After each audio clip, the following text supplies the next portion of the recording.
everything they told you, put it on a plate. Question every headline, question every claim. If it don't make sense, we're saying names. No fear, no pressure, no backing down. The louder they get, we turn over shit. This ain't hate, this ain't noise. This is conversation giving people a choice. You don't have to agree, but you're gonna hear it. Truth don't need permission, just somebody willing to speak it. Flip the damn table. Flip the damn table. Stand on fucking business. Yeah, stand on fucking business. Yeah. Black man unfiltered. Tmax. True. Facts. True. True. Facts. True. True. We flip the table. Every week, every show, if it's real, everybody gon' know. Black man unfiltered. Tmax. Flipping every conversation. Right to the front. One. Flip it. Flip it. Flip it. Flip them fucking tables. Black man unfiltered. Tmax. We ain't chasing no approval. We're chasing the truth.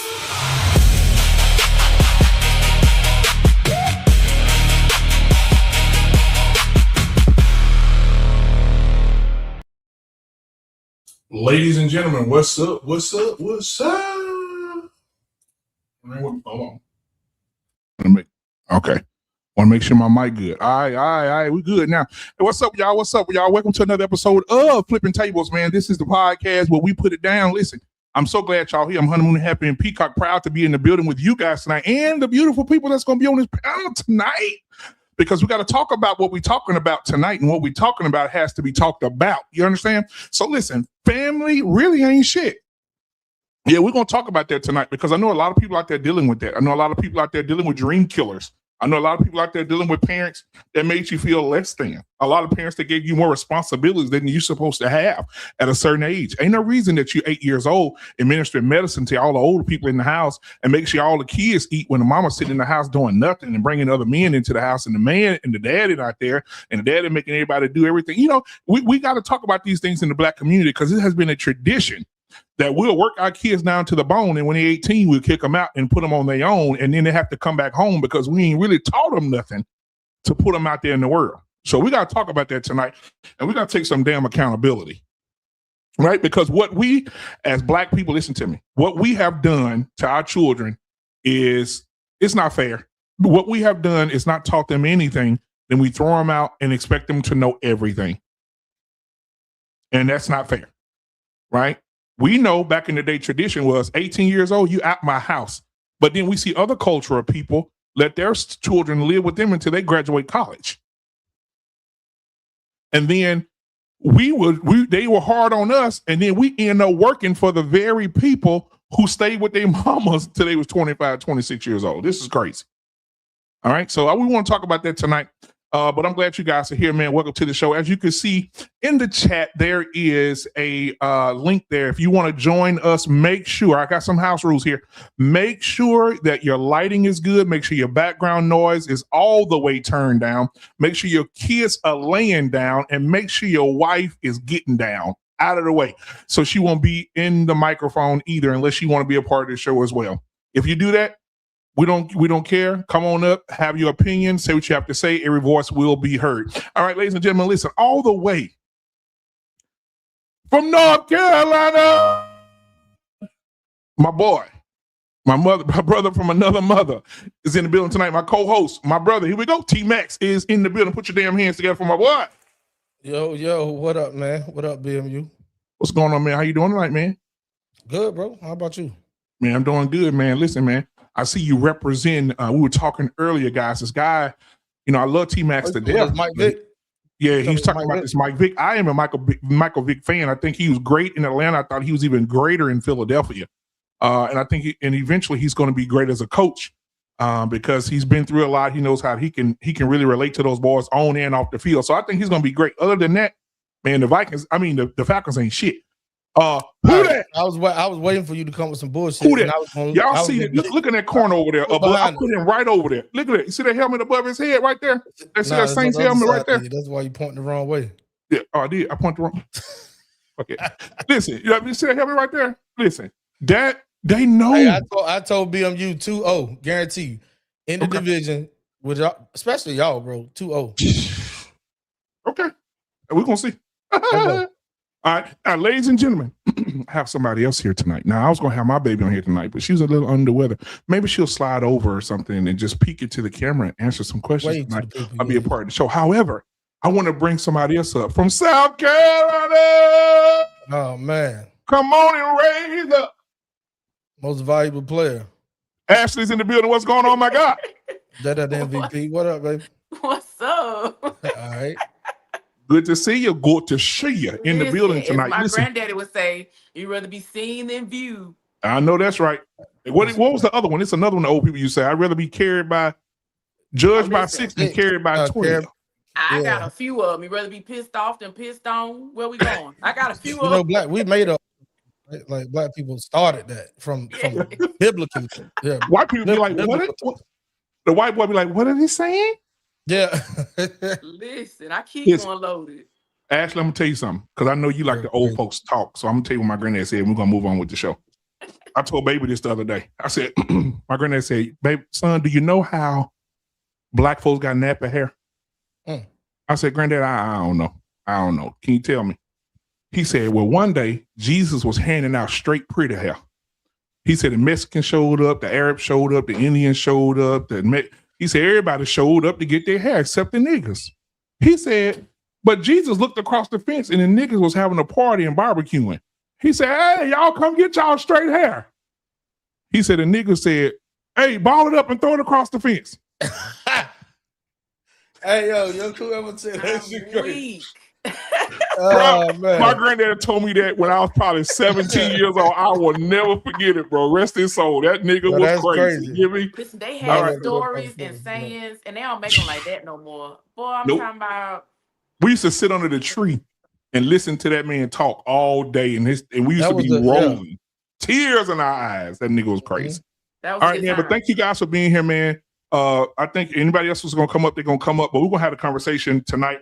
But first, Ashley, man, we pray for you. We're so happy that you are back and running on all 8 cylinders. We appreciate you, and we appreciate Tmax for putting gas in that vehicle to keep it going. Because without, it goes back and forth. It's a reciprocation thing. You down, he's up, you down. That's how it's supposed to go. So, man, I have so much appreciation for what you guys have, and I'm so good to see Ashley back in the building doing her thing. So I appreciate it. Thank you. All right, now I got an opening video for you. I want y'all to listen to what this young man is saying, because tonight we're talking about family.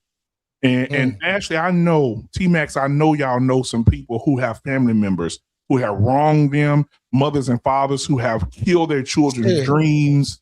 I mean, I know a lot. I know a lot of them. Even some of the stuff my mom and dad used to say, because I think our parents and grandparents got to their ceiling, and anything above that we know, they would try to bring us down and keep us where they were because they didn't understand. And my grandfather always used to say, I'm going to use his words. He said, people fear what they don't understand and they hate what they fear. And so I think in that regard, older people they couldn't excel. So they wanted to keep us down because they couldn't understand where we were trying to go. And so, but it's a lot. It's a lot in the Black community. It's a lot. So I want to play this first video, and then y'all tell me what y'all think when he finished. Here we go. Things start acting funny because she got with her husband. Your brother ain't start acting funny because he got with his wife. What happened was they got with somebody healthy, somebody who pulled them far enough outside the family system that they finally can look back at it clearly. And once you experience peace, dysfunction starts sounding loud. Now they can see the gossip, the backbiting, the guilt tripping, everybody knowing everybody's business, people borrowing money and never paying it back, disrespect being called. That's just how your family is, and bondage being treated like betrayal. So now everybody say, ever since she got with him, she changed. Ever since he married her, we don't see him no more. Maybe they didn't change. Maybe that was the point, because they finally learned that being family don't automatically give you unlimited access to them. Now they don't answer every phone call. They don't come to every gathering. They don't loan everybody money. They don't explain every decision, and they don't let guilt control them no more. And that's what some of y'all really have a problem with. It ain't your sister-in-law. It ain't your brother-in-law. You mad because your sibling became harder to manipulate. Your guilt trip stopped working. Your disrespect start having and consequences. And the person you blame for breaking up the family might actually be the first person to show y'all what a healthy family looks like. A healthy relationship don't isolate somebody from their family. And if somebody having boundaries feel like disrespect to you, maybe you was just benefiting from them not having none.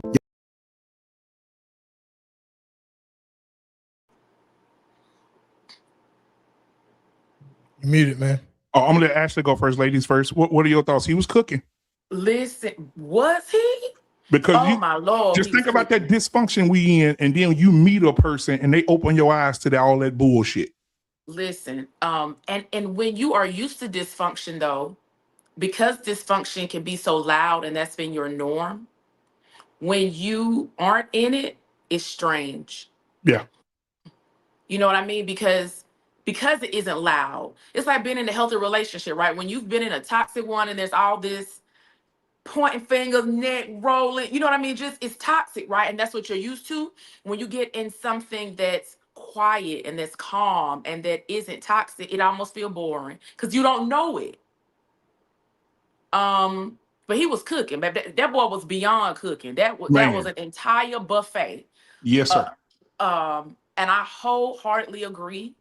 And I again, it's because when you come from it, to not be in it seems strange, and then once you become used to it, you refuse to go back.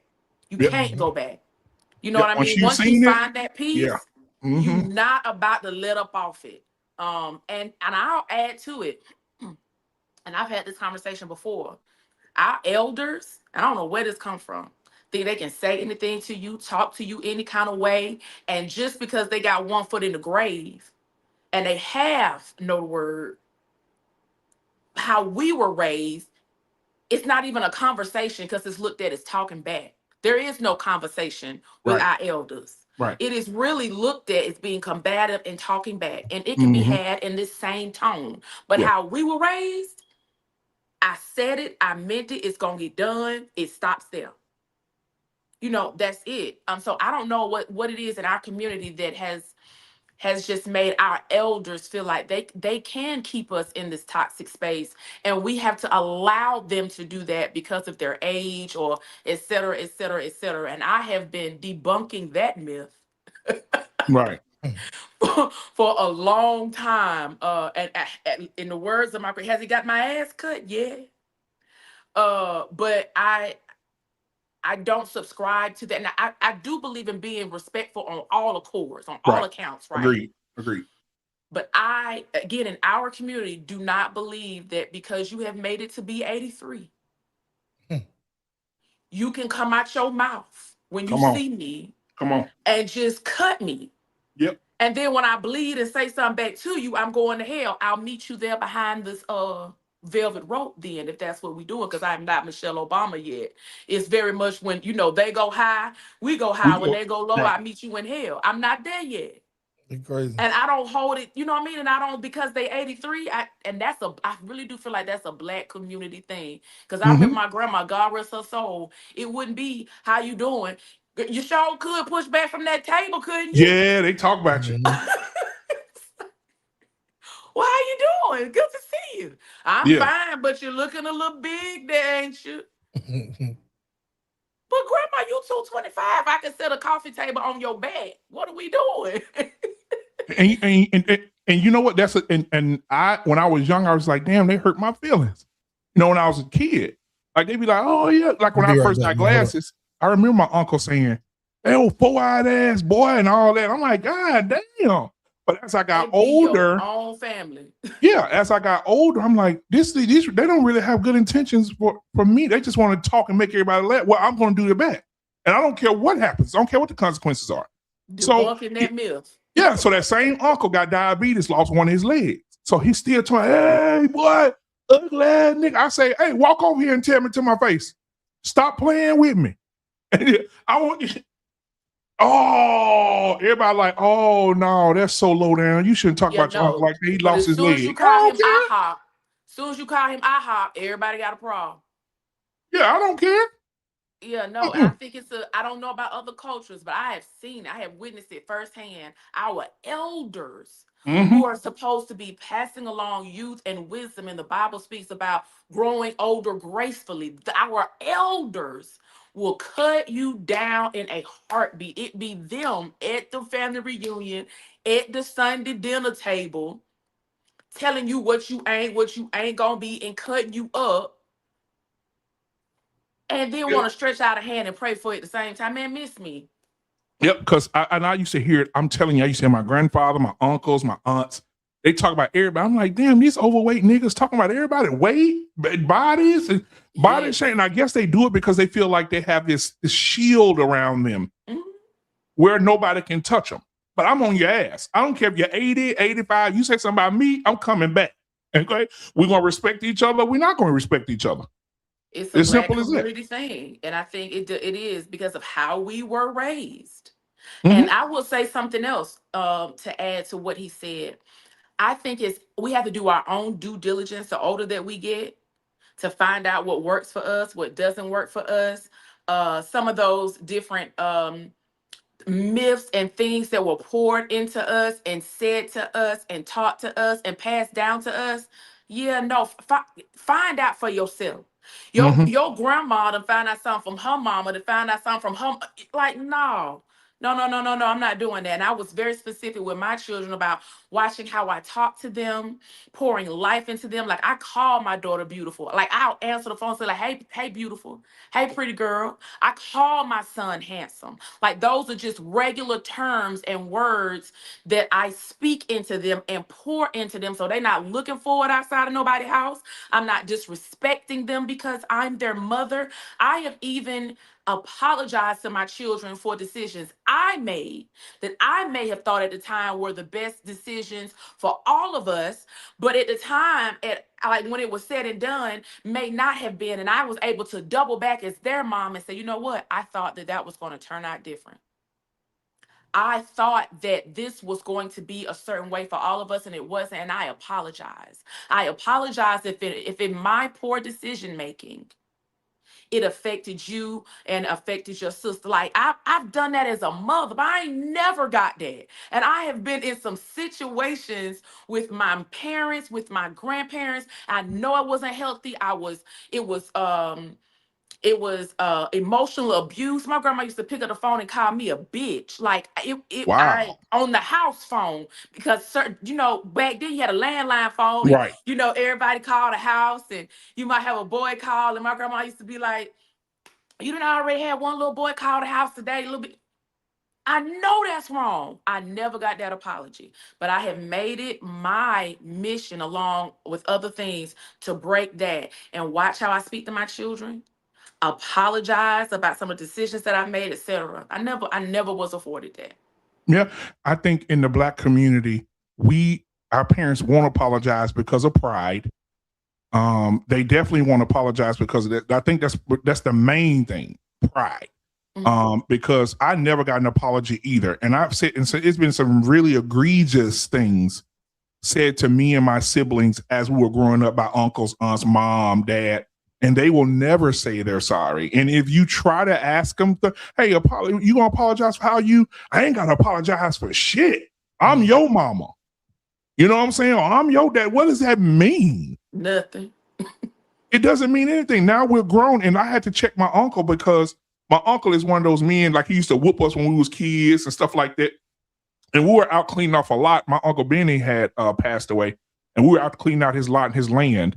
And he went out there and he said, "Hey, get up." I said, "Hey man, watch your tone with me now."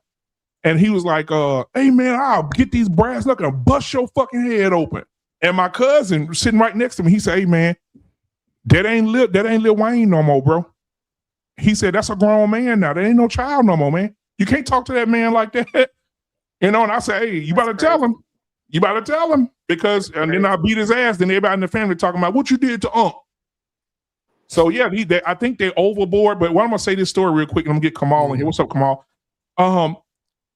You said something real relevant just a few minutes ago when you said you go back to what your mama did, and they think it worked. It don't. Everything evolves in each generation. But one of the stories I remember is when a little girl went to her mom and said, "Mom, what are you doing? She said, I'm cooking ham. She said, why are you cutting the ham in half and throwing the other part in the trash? She said, because my mama did it. So go ask your grandmother. She went to her grandmother and said, grandmother, I just saw mama cut a piece of ham in half and throw it away. And she said, she do that because of you. Why do you do it? She said, well, I do that because of my mama. Mm-mm. She said, go ask your great grandmama. She went to the great grandmama and she said, great grandma, I saw my mama and my grandmama cooking ham, and they cut the ham in half and threw the other piece of good ham in the trash. She said, they all said they do it because of you. Why you did it? She said, baby, I don't know why they did it, but the reason I did it is because the pan was too small. See, for years, they've been throwing away good food for years and not even knowing why they doing it. Mm. And this is what families do. They follow a tradition and they don't even know why they following the tradition. Right. They wasting time, wasting resources, doing stupid, dumb, stupid shit. And like I got a cousin still want to mow the grass with a lawnmower without a motor in it. Talking about, well, this is what my daddy did. That's all they had when your daddy was alive. Yeah. It was invented when your dad was alive. And now they got lawnmowers that will mow that bitch while you in the house watching TV. Right? My grandmother told, I'm gonna say this and let y'all cook. My grandmother said, I said, Grandma, you're gonna need a digital antenna because you know we're in Louisiana at the time. Grandma, you're gonna need a digital antenna because analog TV is going away forever. She said, boy, that's crazy. I said, Grandma, they're giving senior citizens free ones. So can you please go get a free one? And I'll come down from Texas and I'll put it up for you. She said, I ain't doing it because you don't know what you're talking about. I said, okay. 2 weeks later, analog TV went away forever. She called me. I'm in here trying to watch Young and the Restless. It won't come on. I said, Grandma, the reason it won't come on, baby, because analog TV is gone. Gone. And I said, I told you. And now she said, well, can you help me? I said, yes, ma'am, I'll be there this weekend. Now I got to go to Walmart and pay $65 for something you could have got for free if you would have just listened. And now put the dish. She said, oh, this it's such a clear picture. I said, Grandma, you got to start listening, baby. Y'all don't know everything. If I want to know something about a turn row in the cotton field, I would ask you. But anything digital, you need to ask me. But anyway, come on. Welcome to the show tonight, man. What are your thoughts? I know you've been watching since the beginning of the show. What's going on with you, brother? No, what's good, BMU. Tmax was good, bro. What up, homie? Last but not least, Ashley, how you doing? How you doing? BMU, can we get some air horns for Ashley, please? Yeah, absolutely. Yeah, let's get them sound effects going and shit before I play mine. But my thing is this. Look, what's up, y'all? Prince? Look, when it comes to my family, I done cut a lot of niggas off of my family. I don't got time for that shit. Hell no, like some of my family deranged, y'all. These niggas don't know they ass from their hand. I'm telling you. And it's better to cut people off instead of keep trying to rekindle shit, in my opinion. Hold on to it. Ashley, one point you was making, our elders, sometimes they got to shut the fuck up and just listen to us. Impossible. It's like they don't listen to us because, and this is a thing, just because you're older don't mean you're wiser. Age is not wisdom. Come on. Life is your greatest teacher. You feel what I'm saying? But I do remember this, though. I used to get popped in my mouth a lot. Watch this. Okay. I don't know if I was saying the right or wrong thing, but I did get popped in my mouth a lot. That remained in my brain. Hey, come on. Right? So, hey, look, I was at the MRT training one time, and this old sergeant major stood up, and they was doing the Master of Resiliency training, right? And they asked the baby boomers, and back then, like baby boomers and Gen X's or Gen Z's, whatever, right? Two different spectrum, one in the middle, right? They asked the baby boomers why. Somebody stand up and tell the reason why they think that the Gen X's won't listen. Old guy stood up because they think they know every damn thing. You can't tell them nothing. They won't listen. XYZ. They asked the Gen X's why the baby boomers won't listen to them because they think they know everything. They won't listen to nothing. Both of them had the same reason why. And where do you start? Like who listens first? Because you saying the old heads won't listen. Parents won't listen to us. So that's my thing when I say they don't listen. Even when us millennials or Gen Xers go up to ask questions, right? You could be simply asking a question. If they don't like the way you ask that question, come on, shut the F up. Just go. You don't know nothing. You ain't lived long enough. Or if they don't have the answer, that's what it be a lot of times. They're covering because they don't know the answer. That's it. I know. Yeah, like I kind of disagree with that sentiment because, like, if I see it was an old lady that was like 107 that I was taking care of. Everything she was saying, I was listening. Why? Because she lived in the times that I didn't get the chance to live in. She lived in the times that's in history books, right? 107 years ago, that was like 1917 or 1916. Of course, everything I don't need to talk because I think age do come with. I think it might don't always associate with wisdom, but it do associate the times that they done live and experience. They have seen stuff and witnessed stuff that we fantasize that we talk about today and don't really know. Mm-hmm. Yeah. So I do think that it's up to the young buck to listen to the older head because the older head don't live their lives. Jay, let me give you a flip side to what you're saying too, and I hear you. But they talking about communication, two-way channel. They talking about one not dominating and just telling you what to think. Like you just think this way, listen this way, do what I say, not what I do, type shit, right?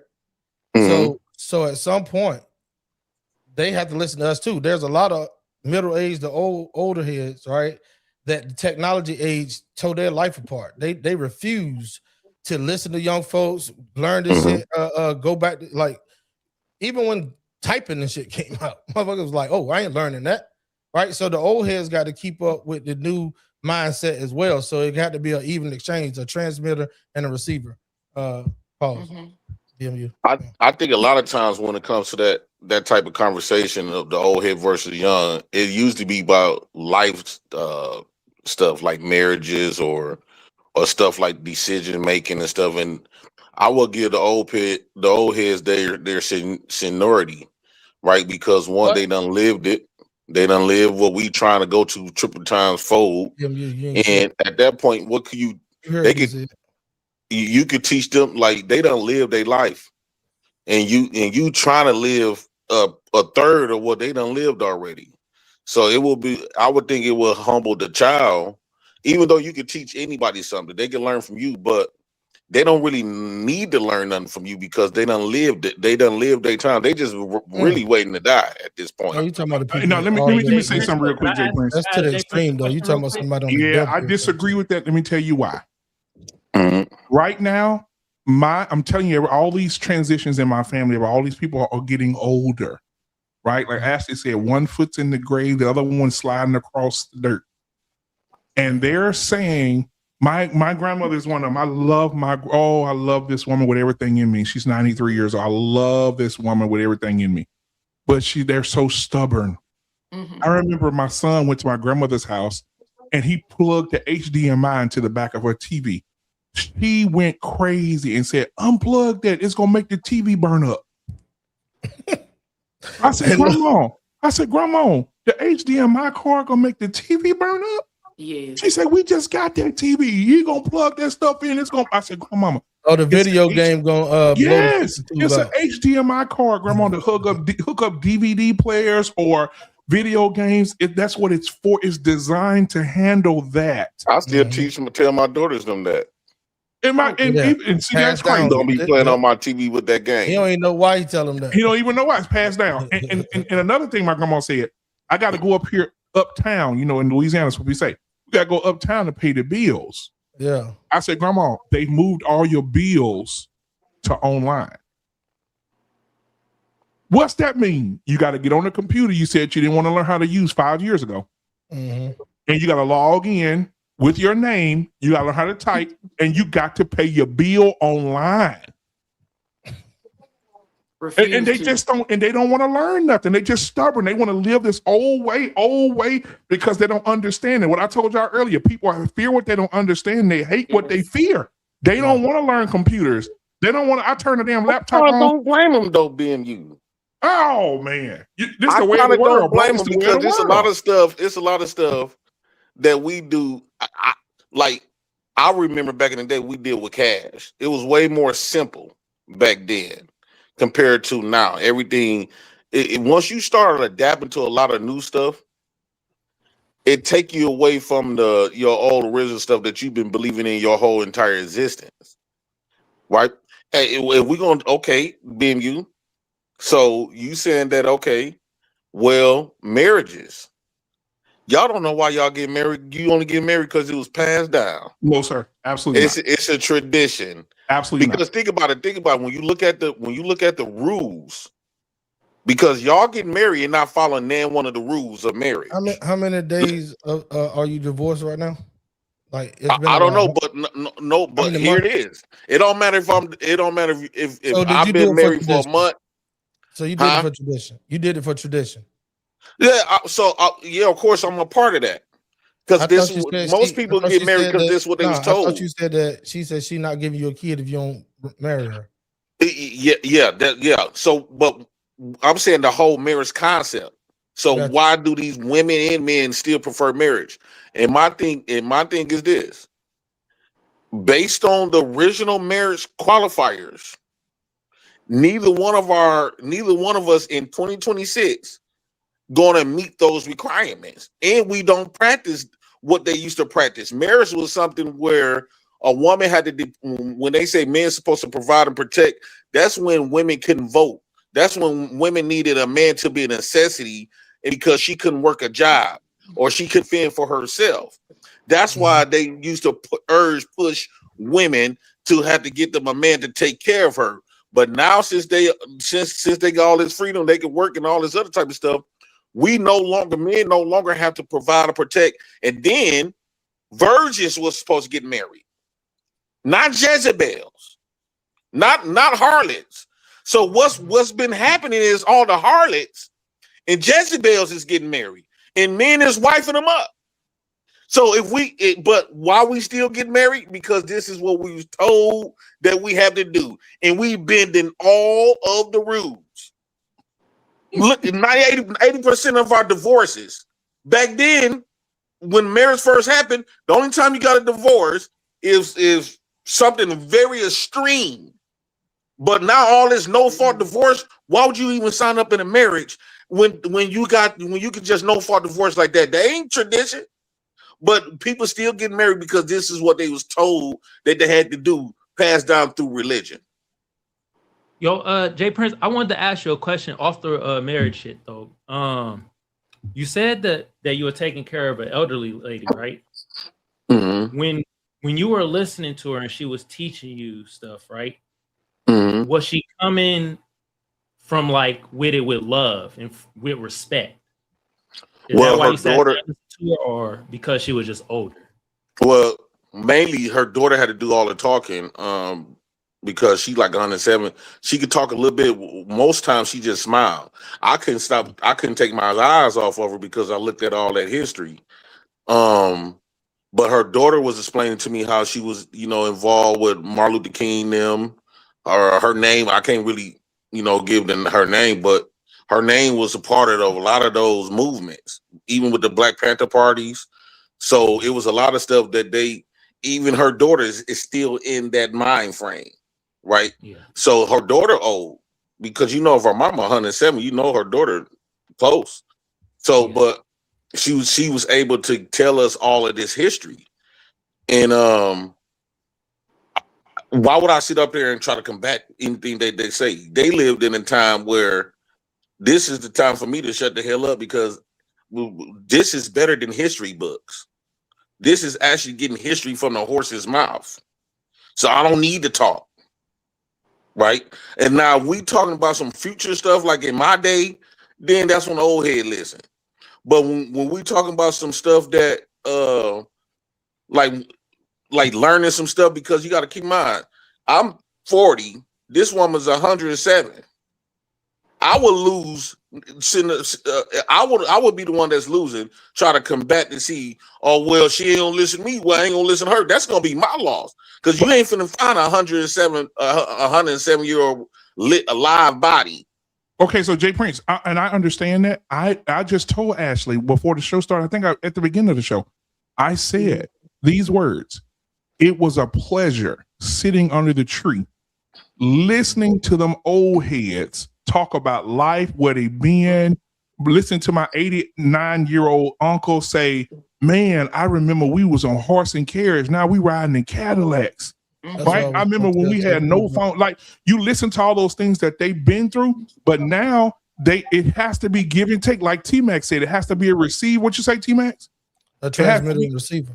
A transmitter and a receiver. Now that y'all taught us everything about then, we can learn and move forward and build structure off of that. But moving forward, we also need you to take our hand as well, because we have something to show you too.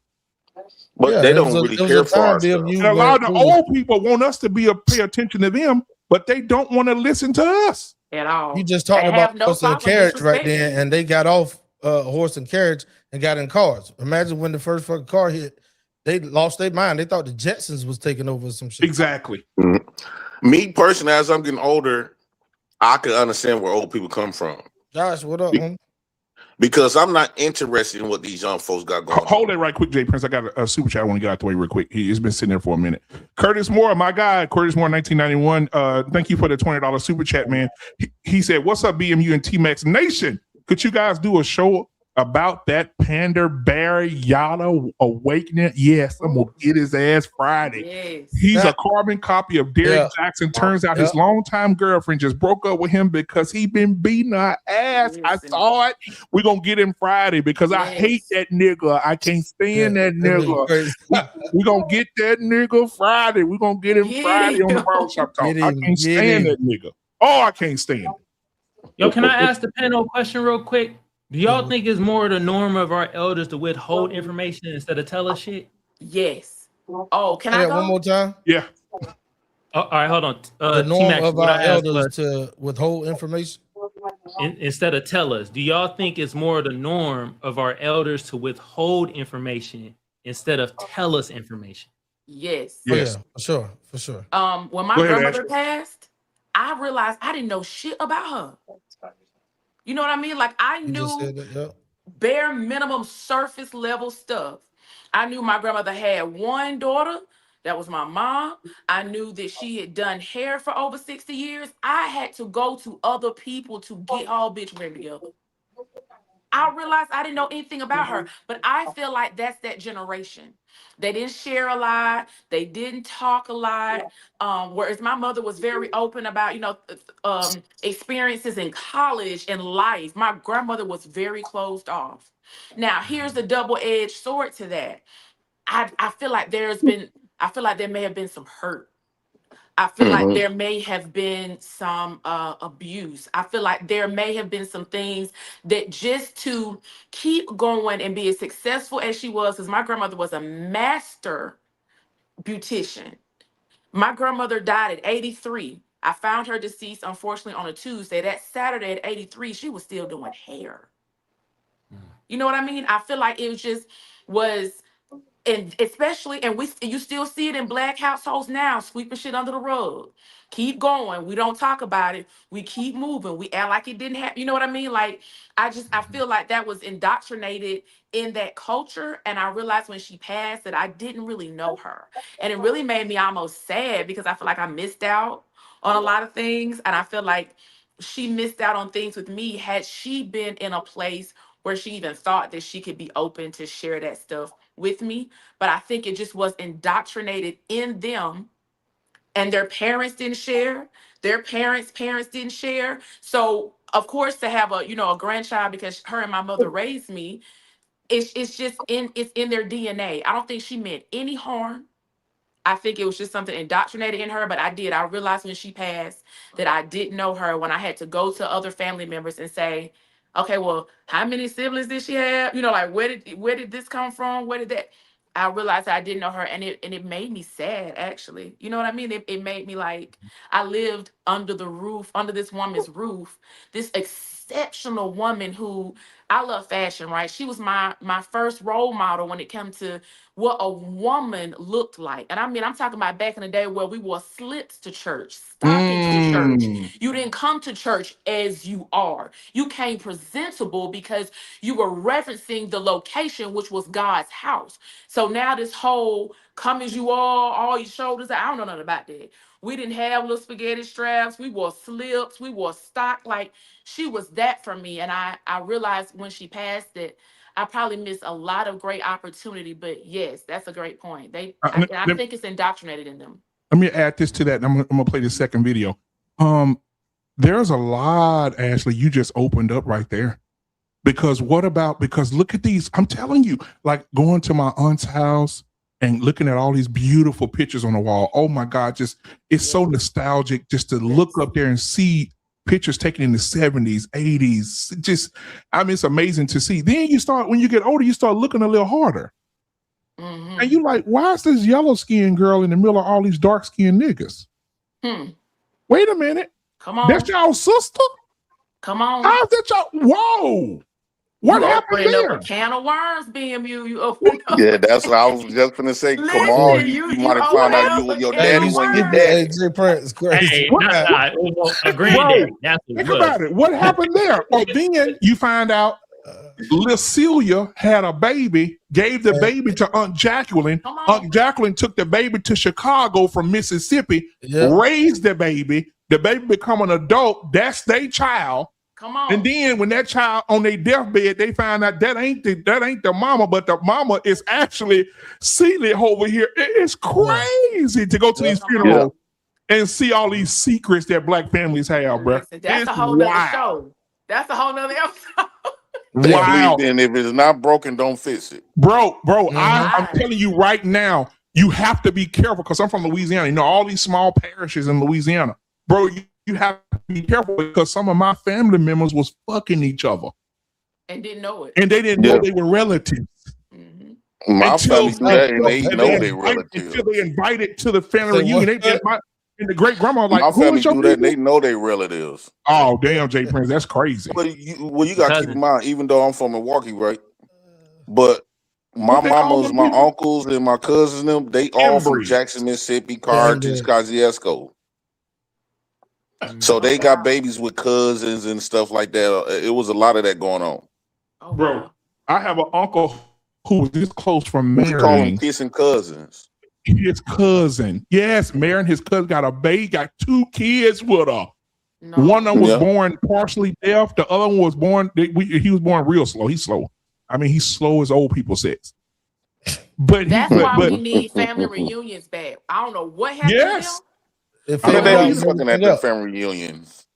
Family reunions used to be so fun. But I knew I was fingering one of my cousins from Indianapolis. Man, I used to love family reunions, boy. Man, me too. I was fingering one of my cousins from Indianapolis. You heard that? Life ain't been the same since we took away family reunions. Oh. Did you hear that, Ashley? No, I don't want to. He said he was fingering one of his cousins at a family reunion. I'm good. I mean, think about it. Let's say you got family from a different city, right? Even though you find out that's your relative, y'all not really family like that. I mean, y'all family, but y'all ain't close. It might be a 3rd or 4th cousin. Y'all ain't close no way. So cousin by marriage. Huh? No, we blood family. We come from the same grandparents. It's just that one side moved to Indianapolis. One side moved to Chicago, Milwaukee, and we grew up. And by the time I hit that age, shit, we ain't, even though they say y'all cousins, but we don't care. Oh, no, we care. Keep it in the family. No, let's not. Shit. You'd be surprised, I guarantee you. This is ridiculous. Everybody that's looking at me disgusted, I guarantee you, from the chat into this panel, I guarantee you out of 100 family members that y'all have, at least 40 of them is fucking each other. That's a lot. Y'all won't never know. That's too many. You might got a cousin. Right. Y'all might got a cousin that got a crush on y'all even to this day. Hey, Jay Prince not lying though. That shit more common than you think though. Yeah, and now they done remove the morals. Oh, hey, come on, where you at? Where I'm at? I'm in San Diego, but I'm from Oakland, Bay Area. Okay. So, yeah, California is the place where. Now I will say this: traveling family reunions. Now those were interesting because when you travel, you don't know nobody. Mm-hmm. And I remember a time, Jay Prince. I ain't gonna say I ain't with nobody, but I remember a time where I went to a family reunion in California, and a couple of my cousins, I didn't know they were my cousins. I said, "God damn, that motherfucker fine." You never gonna stop looking at her like she's fine. I was about 16, 17 years old. I said, "Oh, I'm finna clean up in California." and my grandma said, "No, them your kin people." I said, "All of them." She said, "All of them." You go to stick in your head. Oh shit! And I would have said, "Grandmama, I don't give a damn." And guess what? my grandmother is the oldest of 22 children. Ooh. Out of that 22 children, 6 set of twins in there. All of them. My grandma had 3 kids, and then she lost some babies, and then she couldn't have any more, so she only had my mom and her 2 sisters. But my grandmama's sisters, 10 kids, 10 kids, 10 kids, 10, 12, 14, 10. What's your grandmama and then name? all those kids had 7, 8, 10, 12 kids. At our family reunion, you got to rent 2 venues.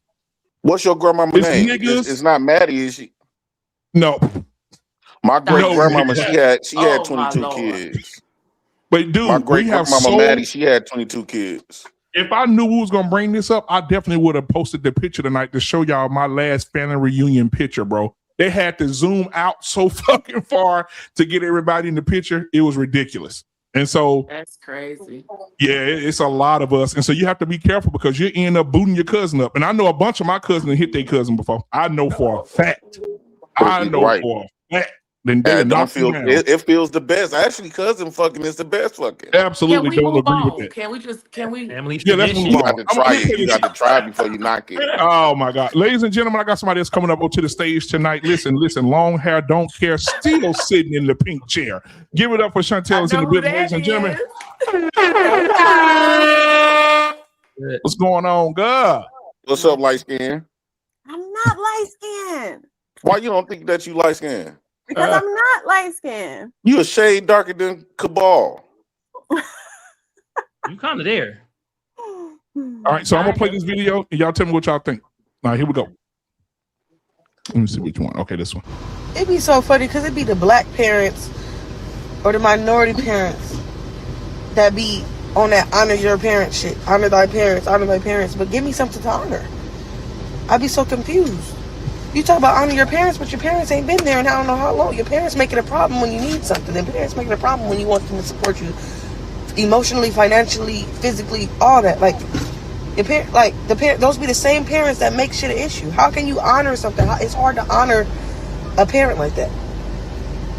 And I notice it only happens in black households. You don't see Sarah and Blake and family doing that. You don't see them having a problem with their children. That's why the goal is to really just get rich, because a lot of this it stimulates based on people being broke and just not having money. And it's sad, but it's so common in today's society, and it irritates me. A lot of us fall victim to this shit. Like, money is probably the reason why we don't have relationships. Ooh, that would have irked me. I despise my bad. No, you good. Go ahead. My bad. Yeah. Go ahead. The females in the family always want to hold on to stuff that pisses them off, but they don't hold on to the shit that they when mama was telling them stop being a fast ass little wench, right? So they always want to hold on to some shit like that. Type of stuff irks me though. I agree with her though. I agree. I kind of agree with her. No, the only thing the parents got to do is give you life. At the end of the day, I don't care what you can measure. It's always going to be somebody out there that give you a better life than your parents. But at the end of the day, they still your parents. You'll never get too big of that. Because at the end of the day, they gave you life. Like, if it wasn't for them, you won't be here in existence. But hold on. Now, Jay Prince, they didn't... Has anyone on this panel, because I want to go back nostalgia here. Ashley, I'm going to take y'all back, Tmax and Chantel, listen, and come on. Have y'all ever seen a movie called Guess Who's Coming Home for Dinner? Dinner, yeah. Mm-hmm. With the great Sidney Poitier? Sidney Poitier, yeah. You remember the scene with his father? He said, "You got to get off my back." He said, you carried that mail not because I owe you anything, because I don't owe you nothing. He said, you carried that mail because you had a responsibility to me. And he said, until your generation has died, will the weight be lifted off our backs? That's what he told his daddy. Because his daddy was trying to tell him what to do, trying to tell him how to act, who to be with. And he was like, no, you need to get off my back. I'm my own man now. You can't tell me nothing. He said, and I mean, that's one of those powerful scenes there. But that boy said, until the weight of you, until all of you have died, will the weight of you be off our backs? Bro, I don't agree with that though. Because you got to think about it. Like, a lot of times we have a disdain for our fathers, right? But let us say let's say you got a baby mama, right? And you got a son. Let's say your baby mama was a plum thot, right? You got plenty of whole stories. And the reason why y'all won together, right? You is not finna tell her son, your son, well, your mama was a plum slut out here. She was a hoe, right? This wasn't a reason why I wasn't there because you weren't even supposed to be here. I gave your mama $400 to get rid of you. Your mama was a plum thot. Me, my guys, I was just a stupid motherfucker that got her pregnant and didn't wear no condom. Your mama used to sell pussy all the time. Ain't no daddy gonna tell their son that, right? So why? Because what men understand, we look at our mamas like God, right? And if you really convince your son that his mama was trash, that would devastate him. That will hurt him more than it's gonna hurt the mama. So this is the reason why a lot of times women get away with saying that daddy ain't shit. Because you paid attention, you never too much hear the daddy side of the story. The daddy always say, yeah, son, you just gonna find out. Keep living, son. That's like my daddy used to tell me, keep living. So, and what he mean by that is, when you start dealing with women, you be like, I see the plays. Daddy just didn't want to tell me. But mama ain't no different from these whole chicks. Okay, before she start going to church at 45. And Jay Prince, I would agree with you to an extent. Let me tell you why. And I wish I had this stuff on the screen. If I knew we was going to talk about this, I would have pulled it up. There's a lady in Michigan, and she met she's younger. She's probably in her 30s. She met this man who was in his 50s, probably double nickels. He's 55. They hit it off at the club. She's at a grown folks club. They kicking it. They fall in love with each other. They get married, have some kids. One day the man is working. He has a massive heart attack and dies. They have 4 children together. At the funeral, which should have been told to her in the beginning, at the funeral, one of the old aunts pulled her to the side and say, the family told me for the longest not to tell you. She said, but now I got you to yourself. He no longer here and I'm going to tell you. She said, he didn't know this and you didn't know this. She said, what is it, TT? He say, that man in that casket is not just the father of your children. That man in that casket is your father. Oh my God, today. Wait, you said what? The man in the casket is your father. She was disgusted. She said, how is that my daddy? She said, because your mama, when she was young, was a prostitute. She was on drugs real bad, and she was a prostitute. He slept with that man in that casket over there and got pregnant with you. That man paid her for a service and left. Everybody knew the man had sex with her, and he left town, did his thing. She had the baby. The grandmama and the granddaddy took the baby and raised the baby. The mama died of an overdose 2 years later. So you see the disconnect there? Yes. So the mama died of an overdose. Yeah. Now she done found this man at a club, not knowing that's her dad, and this man not knowing that's his child. He didn't fuck this girl, got 4 kids with her. They got a whole family. And she didn't find this out until this man died. Can you imagine your daddy on top of you, busting in you, getting you pregnant with 4 kids? That's your father. That's your daddy. That's too much. This is why it's important to know. This is why it's important to know who you laying down with, who you sleep with. That grandmama had a responsibility and she failed. You ain't lying, Bim. My baby mama, my youngest daughter mama, her daddy right? Which is my daughter's granddaddy. Now, she looked like her daddy, right? She looked like him. When you like, damn, you look like it. But come to find out, that's not her daddy. Her granddaddy is her daddy. Oh God, the granddaddy was fucking my baby mama, mama, behind his son's back. And got her pregnant. This is why. So actually, my daughter granddaddy is really her great granddaddy under the guise of the granddaddy. Man, that's fucked up. That's fucked up. This is why we should tell the truth. Everybody, listen. If you're in a family, I won't try to fuck my daddy. That's what I'm saying. Don't hold no secrets, because them secrets gonna come out eventually, and everybody gonna be embarrassed. Everybody gonna be hurt. Everybody gonna be the whole family apart. The whole. Oh Lord, have mercy. But black families do that. We sweep that shit under the rug. We act like that stuff doesn't exist, and we sweep it under the rug so disrespectfully till everybody know, like, okay, Uncle John done touched her. Uncle John do he's still at the family reunion. He's still at Sunday dinner. We still like, and the young lady he touched, she's still around. She has kids, and now she feel like she has to protect from her family. We like I don't know about other cultures, but I know black families are real good about sweeping stuff under the rug, and they be embarrassed. That's how you end up with those stories and those situations. So, Ash, let me tell you this real quick. Now I'm gonna let Chantel cook before my wife get back in. Listen. My ex, right? Long time. Who was at her father's funeral? Okay.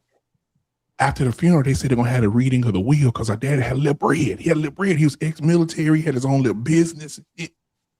So my ex at the time her mama was his side chick. Listen to me now. Her mama was out there bad. She found out her mama was a hoe in 10 minutes. Right? We go to the reading of the will. They sitting there, they say, well, this is all the kids by my mama. Because the man was married. He said, these are all the kids by my mama. These outside kids shouldn't get nothing. They said, well, they're going to be here because he did leave them something. And so they started reading the will. One of the brothers said, I don't know why y'all saying this girl could be our daddy's child. And my ex at the time said, I am. That is my daddy. He said, baby. And the other uncle said, well, let me tell you something. It could be either one of us. It could be daddy or me, because me and daddy was fucking your mama around the same time. So I could be your daddy. God. I'm sitting in the back of the room like this. So both women was giving up that pussy. Your mama was out there bad. Your mama was out there bad. But guess what? Everybody in the community, oh, she's so sweet. She's so lovely. But she was back there fucking her ass off. And then later we asked her, she said she seduced the man. Say she got him drunk and fucked him. That's how she ended up getting. Listen to me. All these secrets, Ashley, you are absolutely correct. All these secrets have to go because families will be broken because of these secrets. And this is why we don't trust women today, because I grew up with these type of stories, and I know I done some stuff. Oh, so yeah, I know for a fact. Like my cousin got a man that loved her to death, right? And I know she ain't watching this, but love her to death. But me and her fucked a few times. Wait. While they together. These older women, these older grandmas that we talking about, right?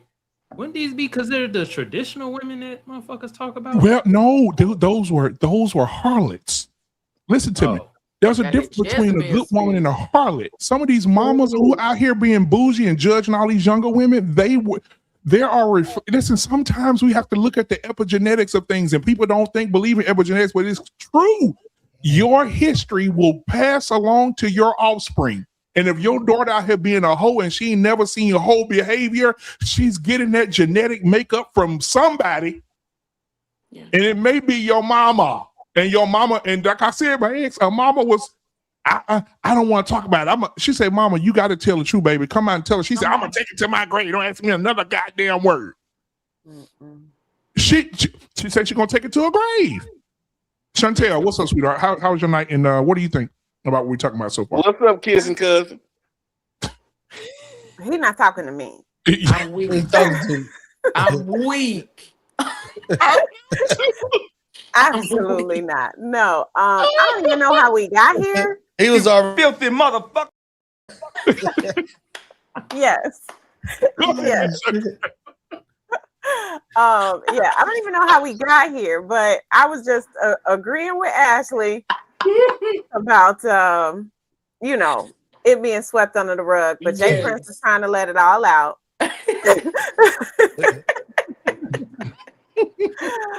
But I mean, you never played house? I ain't kissing on no cousins. Have you ever played house before? Yes, we didn't all play house. So okay. Did you play house with your cousins, male cousins? No.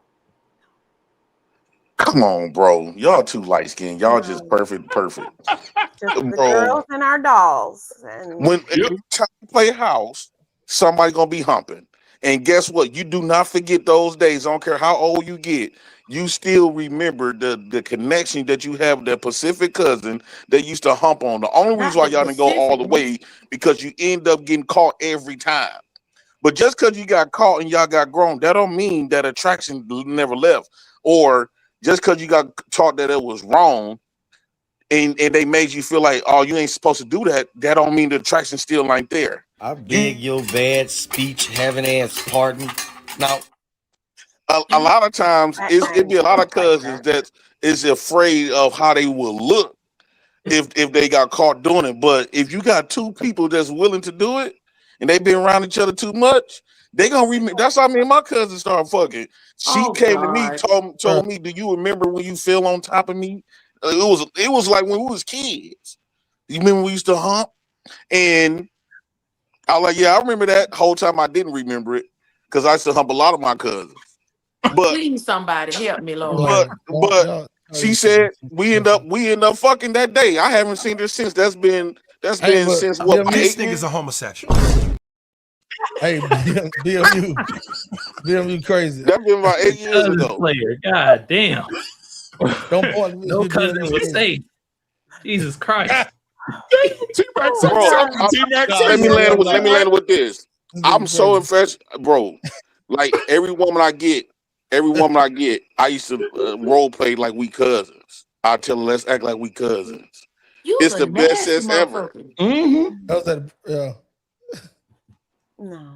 And I guarantee you, y'all looking at Chantel like she pretty and stuff. I guarantee you, either her or her sister them got some cousins in them. Pretty girls gonna, bro. All of the popular dudes in the family, I always say, if you ain't never had your cousin trying to get you no pussy, you ain't that nigga. Who the hell is this nigga you feel the need to entertain? Listen.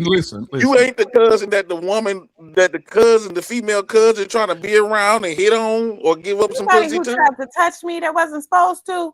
No, I'm saying cousins like y'all the same. My cousin at the funeral. My cousin at the funeral said, "Boy, you look." She yelled out the car and said, "That's what's so funny." She said, "Damn, cuz, you looking so good. I almost gave you some pussy." I still laugh and think about that. But if you ain't the cousin that your cousin want to get pussy, guess what? That's going to determine how women going to treat you. Because before you get grown and before you get older, start hitting the streets and start dating, that shit your cousin is going to let you know you that nigga. Hey, bro, come on now, dog. Come on, man. I'm telling y'all what God love. I'm just a nigga that's bold enough to admit it.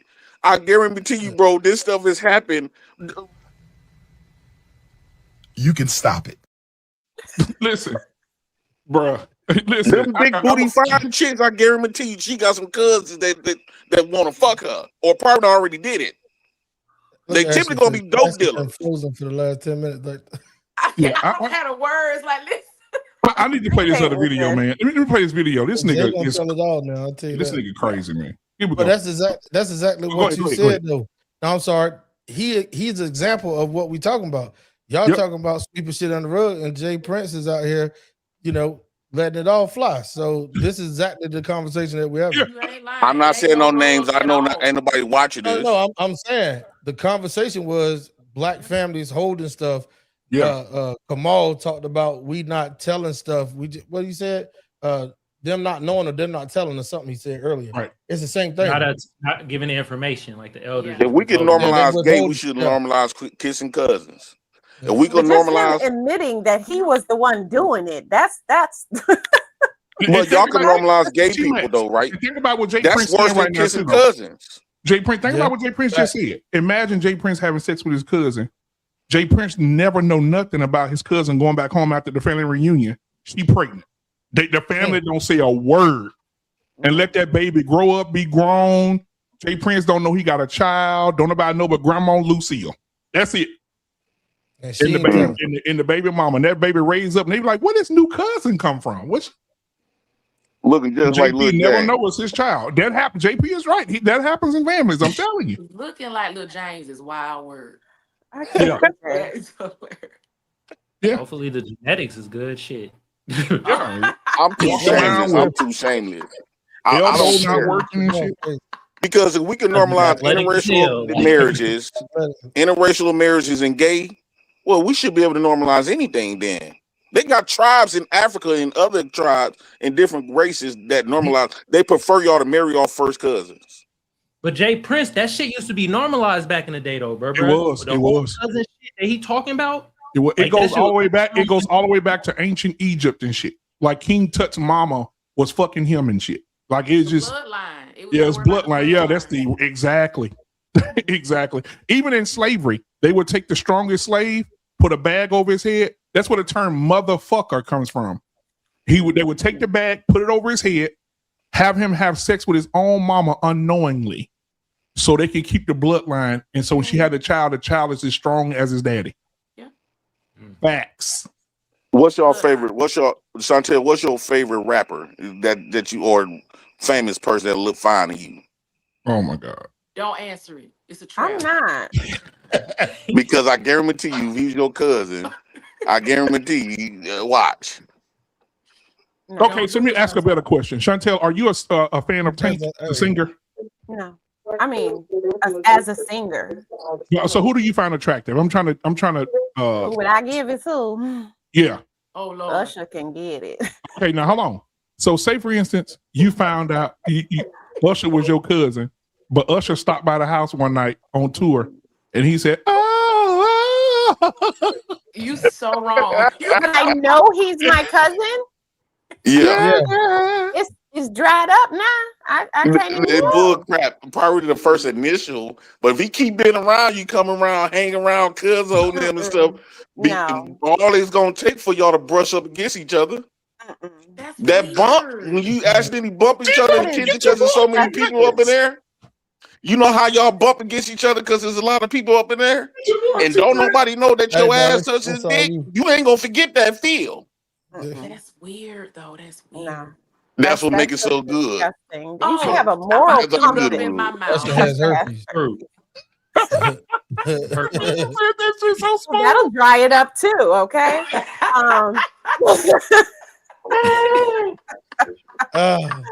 Tmax said she had herpes.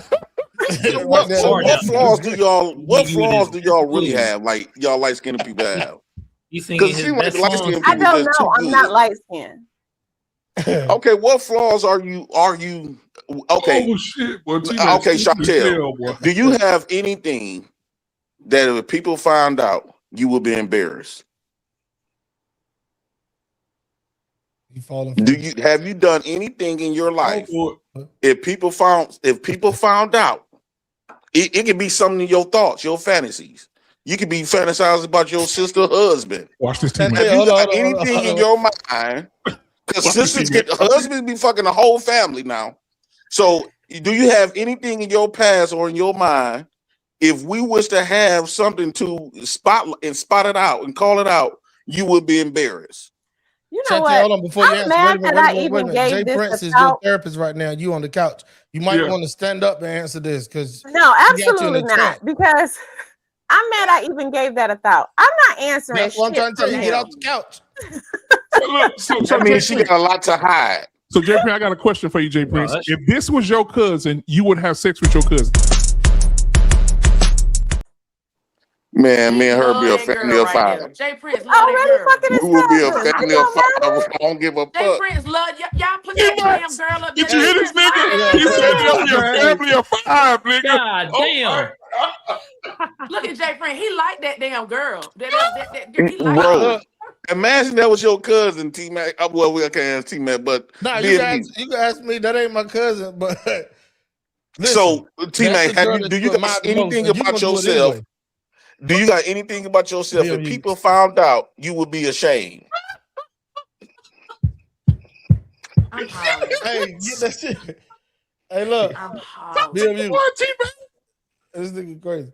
Go ahead, Jay. What'd you say? Do you got anything about yourself? Oh my If the God. world found out about it, you will feel so embarrassed and shame. No, not really. I mean, family. I know stuff that goes on, but So you haven't done nothing that's or thought about or fantasized about nothing that's kind of fucked up that you know oh you yeah, ain't supposed to be fantasizing about. yeah, Can you but it give us wasn't some family. examples? It wasn't family. Like you going on the The fuck? incest type shit. Girl. It can be anything. It's bro. What I'm trying to say. This is how you get the real side of people. I don't want to hear the fake good shit because I know that's some bullshit. Mm-hmm. I know I'm not the only one that got some fucked up shit. My family ain't the only one that's fucked up. We all got a fucked up side of us. But the thing is, as long as you keep it a secret, the more intense it get. Just because you ain't gonna tell nobody, that don't mean it left. But when you talking about stuff that happened in your family that you intentionally did, that's crazy. Like with cousins, and then they were responding back to you. So that means Why that is it bad when both people was a thing in y'all family? But why was it bad when both of us agreed to it? Dumbass. If both of us agreed to it, both of us didn't see nothing wrong with it, why was it bad? Because y'all are literally kin to each other. I mean, now y'all biblical, right? Oh my God. So I thought we all was cousins, right? No, Now we all no. And we all related. We come from two people, right? So that's So everybody. somehow we all are cousins. We reach. Everybody in the world. Jay Prince, you reaching? You reaching? No. Think about it. If we all come from Adam and Eve, y'all Bible folks, we all come from Adam and Eve. That means Ashley, your cousin, we all cousins. So y'all just mad about what number of cousins y'all are, right? No, we not cousins. Okay, so T-Mac, if you found out Ashley was your first cousin on your daddy's side, how you moving? I'm not with her no more. Y'all gonna break up. So Ashley, if you found out y'all was cousins on his daddy's side, you breaking up. Yeah, that's weird, my nigga. How are you getting lost? How is that even possible? That's weird, my nigga. That's weird. What if he a billionaire? So because this shit happens, right? All it takes for that right uncle that don't nobody like to tell you the truth, right? So they've been trying to make shut up for a while.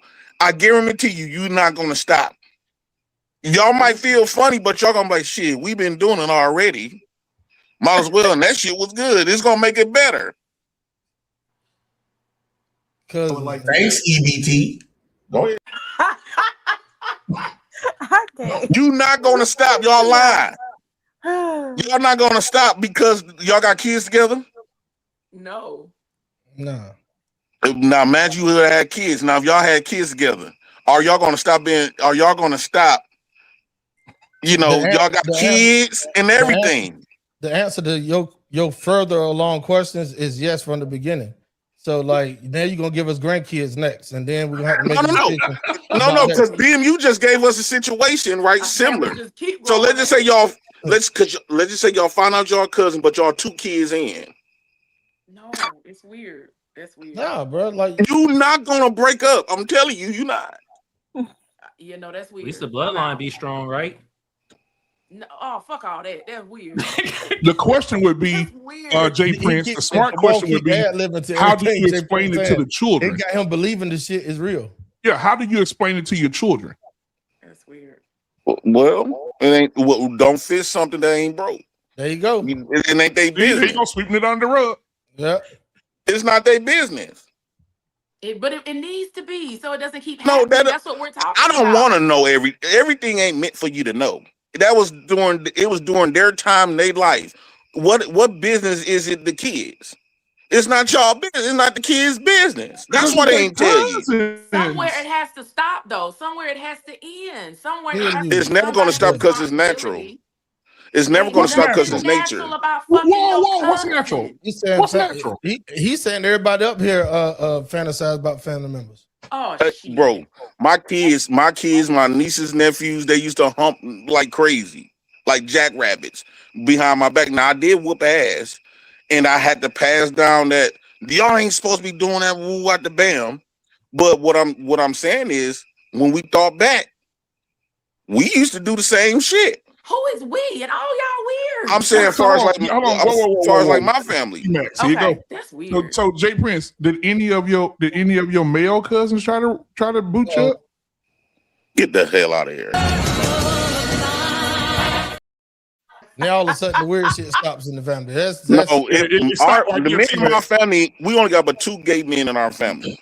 And that came from, they got raped by a person that came out, left Vietnam. And they raped my male cousins. Me personally, I'm not cool with them. They be trying to send me a Facebook request. I haven't talked to them once I got older, and he be trying to talk to me and stuff. I don't associate myself with gay people. So no matter we family or not, I don't fuck with you. They brothers. One of them is just gay. They live in Chicago. One of them just gay, and one of them just all the way like a woman. And he be trying to send me a friend request. I'm like, bro, I don't have no niggas on my page that's moving like that. So you don't fuck with the gays, but you would fuck your cousin. I'm lost. What you mean? Cousin, they still women. And the thing about it is he dead ass. He dead ass. You from down south though, Ashley? Ain't you from down south? I am from South Carolina. Oh, y'all definitely fucking each other. Shit. Get the hell. Oh my. From South Carolina. There's barely nobody there but your cousins. That's where it started from because it's more cousins than it is strangers. Listen, ain't God good to Tmax in North Carolina? I done skipped all my fucking cousins. Look at the Lord. But how long y'all was together though? Come on, nobody fucking their cousins. He said all this happened before me. Yeah, how long y'all was together? This is new. Right, so it seems like it's because when I'm having this conversation, baby, it seems like she's trying to make. Baby, what's your family body count? What's 0? Oh, okay, no, well, T-Mac. When I was having this conversation earlier, it looked like she trying to make her face seem disgusting. It wasn't genuine, right? She know what I'm saying. It sounds very familiar. It sounds very familiar. She trying to make herself look, oh, that's disgusting. I promise My cousin would say that. My cousin would come up here not knowing, and somebody get to start talking about that. They be like, that's some nasty shit while holding her cousin's dick. Because it is nasty. It's weird. Bro, I'm trying to thank slaves. I'm trying to tell y'all, man, hey, that's what I always say, like growing up, y'all always said the boys was managed. No, the girls was the fast ones. They always used to make the first move. Always. So, okay, I will say this. He has to talk about his experiences, right? That's what he experienced. That's his truth. But don't push that shit off on me. I ain't out here kissing. So are you telling me nobody in your family get down like that? I don't know what my family do. I can tell you what I ain't. You might got a cousin that still love you to death, for real. Okay, so let me tell you about my family dynamic so we can make this real quick. I am an only child. My mother was the only child. I'm the only grandchild. I didn't grow up with a big family. I can count the number of family meetings I went to on one hand. I didn't have your experience. Well, yeah, you had a boring life. I can tell you just off of hearing it, the shit weird. Y'all had a lame life. So I guarantee you, Chanel, this is how you know you got a cousin that like you. He call you something different every week. Okay. Now, if you call everybody else to help you with something, they don't pull up. But every time you call this Pacific cousin, it come over there at any given time for everything that you need and want, and shit like that, and act kind of awkward around you. Oh, he want to fuck you. Listen, look at Jay Prince's face when he said, "Oh, he want to fuck you." Yeah, I'm telling you what God love. He just don't know how to say it. Now, I ain't gonna say Jay Prince is wrong because even Tyler Perry depicted it in his movies. Y'all remember the family reunion movie where the young girls came by and all three of the old men was sitting in the chairs? He said, "Baby, you hand me something to drink out of there?" And she had them little ass shorts on, and she bent up. He said, "Go down a little deeper. Go down a little bit deeper, baby." Ooh, look right there, Lord have mercy. Like, so there's some nasty ass uncles in these families that be. I don't agree with uncles and nieces and shit like that, or aunties and nephews. Look at their nieces' asses and shit. They do no, it. It'd be amazing to me how Jay Prince will what's the tier level? I stopped that cousin fucking. Like brothers and sisters, I don't agree with. Daddy, daughter, mama, son, auntie, nephew, uncle, niece. I don't agree with none of that. Glad you got a limit, bro. For real. It's that part I gotta pause at. I'm okay with the cousins because it seemed normal. But and first cousin, amazing how folk mind. First cousins. So Chanel, are you saying second cousin might be better? Is it first cousin, Jay Prince? First, second, or third? It don't matter. So Chanel, so you more okay with the second cousin or the third cousin? Boy, none of them. Are you just saying that because you don't want to look bad? No, I'm dead ass. That's weird. I don't believe you. That's weird. I don't believe you. Every woman that I know for a fact, every woman done experience a big crush on their cousin. They got a dope, and he was a dope dealer. The popular cousin in their family, they wanted to give him some pussy. They just didn't know how. Stop fucking making up shit, homie. They just didn't know how to say it. The popular cousin, the handsome cousin, you just didn't want to come out and one of you say, "Cuz, I want to suck your dick." He might say, "No, that's crazy." And he go tell it the whole family, and you just afraid to get shunned. But I got cousins, bro. They come around us naked, damn near, with these booty shorts on. With at the barbecue, they got the tease my cousin and Mimi. My cousin was wearing these shirts. Oh, you done said her name. Shut the fuck up. Shut the fuck up. For a nigga slap fire out. I'm telling you. Hey, she gonna see what I'm doing is breaking the chains off y'all fantasies. I'm being the spokesperson. We gonna make it normal. We making gay normal. Oh my God. Oh shit. Hey, look. Let's make all of it normal. No, let's not. No. What's her name again? No. I'm just saying, man. Problem. That's the problem. Yeah, Jay Prince at the family reunions like this.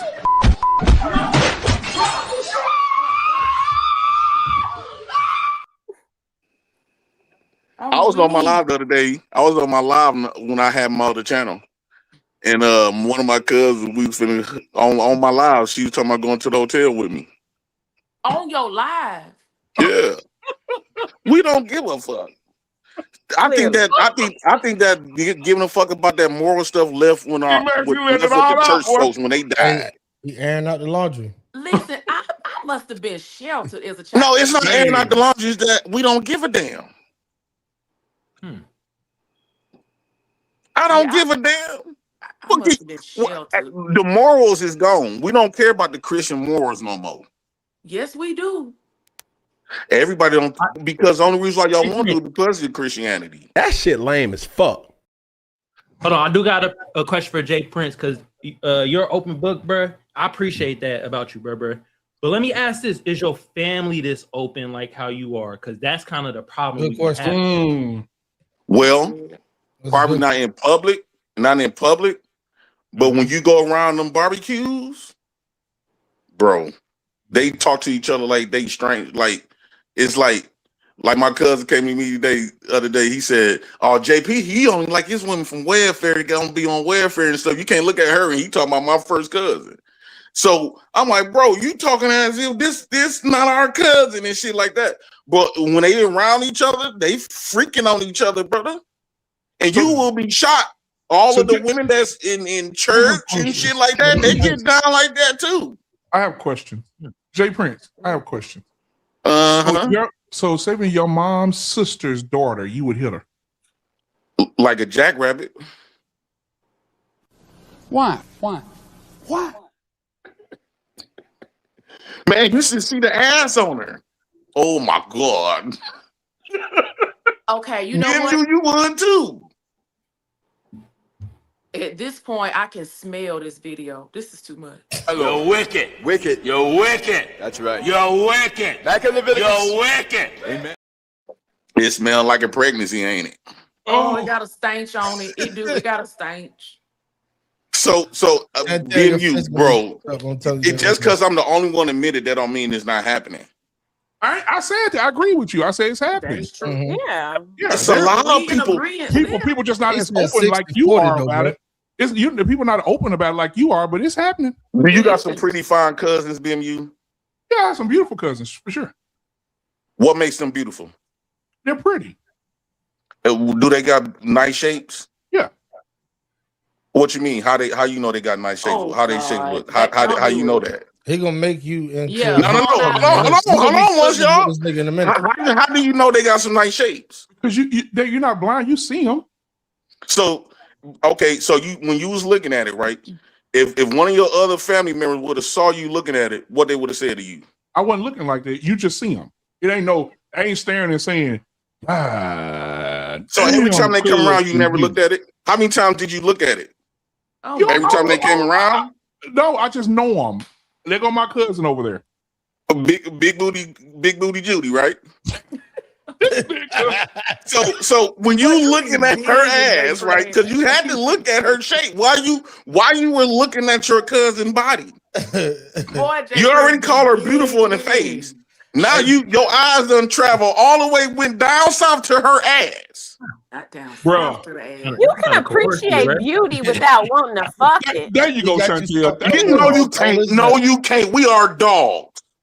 Okay, Jay, hold on, Jay. You can appreciate a big ass too. Like, damn, that bitch got a nice ass. I don't want to lick it. So, Jay Prince, you think Chantel beautiful? Until she stood up, and she don't got no booty, so that turned me on. Do you think she's beautiful? Do you think she's beautiful though? I think a woman is beautiful in her ass. Okay, so I judge a woman by her ass. But I'm saying, do you think she's pretty? In her face, yeah, she was. We was taught to look at her as pretty. Does that mean you want to fuck her? No. Okay. But it's some women that you would have asked me that if she would have had the pretty face and the body, and she be putting on that shit. Ask me that. Hell yeah. Okay, let me ask you this then, Chrissy. I think me and Chrissy would have been very good kissing cousins. You about to pull up what? The ghost of Chrissy Paris about to come up. I guarantee you, Chrissy done got some family members. She from Chicago. They do that a lot in Chicago. It's a direct line from Mississippi. They do. Cousins be fucking the shit out of each other. Just because they women, we automatically look at them like they innocent. Bro, these women is not innocent like you think, and they'll never tell you. What woman gonna tell you that I'll be fucking my cousins? Now, like you said, have y'all seen another? I'm gonna bring another movie. Have y'all seen Welcome Home, Roscoe Jenkins? Have. You seen when Monique's character was in love with her cousin, Sarah the Entertainer's character, and she kept saying, "Hey," and they kept saying, "Girl, that's your cousin." Damn, that's your cousin. What you got going on? We all in agreement that it happens. Yeah. And Jay Prince ain't lying, but don't put that shit off on me though. Yeah, don't put it on me either. Why y'all so afraid of that though? This is where you come from. Family. Bro, I understand that y'all trying to live up. Y'all just trying to live up to a code that is beyond. This is the only reason why y'all think it's wrong, like you was talking about earlier, because it was passed down to you saying that it was bogus. But your nature, every time you round this cousin, you like, damn. But you don't want to say nothing because you don't want to look messed up because of these passed down traditional morals that no longer exist no more. But listen, BMU just gave you example how it was passed. It wasn't something that we initiated. It was something that master, however you want to put it, made us do to keep the blood, quote unquote, keep the bloodline strong. It wasn't nothing we initiated. I think theirs was African tribes that actually, even to this day, they married off first cousins, and it's a reason why they do it. I got a cash out, and I'm gonna read this. I'm gonna read this question. Jay Prince, you may like this. Well, Tmax, you ready for this? I agree with Jay Prince. That's the first sentence. Jesus Christ. Hopefully they said if you did a poll on nieces and sisters in a family, what percentage of men in that family would take the coochie if it was offered to them? Wow. And that, like, when you talking about what sisters and nieces, would take the coochie if the nieces offered it to them? The world is going to hell in the handbasket when we got the conversation like this is that normal. We all agree that it happens, but when it ain't normal. 40, Thanks. It's very normal. It ain't normal. Not even. It definitely not it's normal. Not normal as prostitution. What? It's normal as prostitution. It's a lot of prostitution going on, right? And it just because it's underneath and it's taboo, because kissing cousins is happened dramatically. It's just that everybody's scared to expose it. That's wild. So you think? So let me ask Ashley and Chantel real quick, ladies. Do y'all think that this happens more than reported? Yeah, I do. I'm talking about women. They be some pretty women, bro. I'm not talking about any essay like assault. I'm talking about women who really and men who really are cousins who really want to have sex with each other. I do. Yes, I do. Why do you feel that way, Ashley? So again, my family dynamic is different. I'm an only child. To feel that way. What'd you say? The way he's setting it up is like you got to know some to feel that way. Yeah, exactly. That's what Jay Prince wants you walk into that spot with. Why you see T-Max don't want to know? How you gonna get to know somebody you can't let them speak? No, I ain't talking about that. I said it first. I said you got to know some to even think that way. Listen, I already played off in my mind this is a trap, but I'm gonna go ahead and entertain Jay Prince for a second. Yeah, right? just be real, be you. I'm gonna go ahead and entertain him. This is not the first conversation I've had about this. This is not the first time I've heard about this. So it's not extremely uncommon, I think, right? I don't have that experience though, and I think it's weird. Have you ever met people in life that was cousins and was getting down like that, or heard about it in your family? You are the first person, I can say that. You are the first person that I have heard admit something like that at their mouth. Me too. Because like you say, but you told us earlier that we had to stop sweeping stuff under the rug. But so you agree, right? So you know it's happening. You know it's happening, right? And this is why you believe it happened way more often than not. And what you're doing is you help keeping it under the rug. How am I help keep it on the rug? I'm engaged because you trying to make yourself look like you were far away from it, and you know you got a cousin that's across the hall from you. I'm telling you that's not my experience. I grew up an only child and only grandchild. I can count the number of family reunions that I went to on one hand in my entire life. I'm saying it's not my experience. I disagree with it and I think it's weird. I commend you though for living in your truth. I commend you for being honest about, where you are and what you've done. It's not my story. And I think it's weird. What about you, Chantel? Shit, my bad. What? Have you ever, when he asked you, you agree with Ashley when you said that this stuff, kissing cousins, has happened more often than not, right? Than what is told, right? Mm-hmm. Have you ever witnessed it? No. So how do you know? How do you know it's happening so at that rate like that? How do you know that? I don't know at what rate it's happening, but I do know that it's happening. I mean, I have heard stories from other people, but I don't firsthand. Fortunately, I firsthand do not know of it. Have you ever heard of it happening in your family? As far as cousins, or are you talking about the uncles and all that? Yeah. What about cousins? Because it seemed like the uncle nieces sound like some SA stuff. I'm talking about the cousins and them that's really in love with each other. Absolutely not. Look at that tail face. My uncle and his first cousin. This is wild. Like this shit weird. Your uncle and his first cousin. They got kids with each other, bro. We look at it like they just his girlfriend. So let me ask y'all this.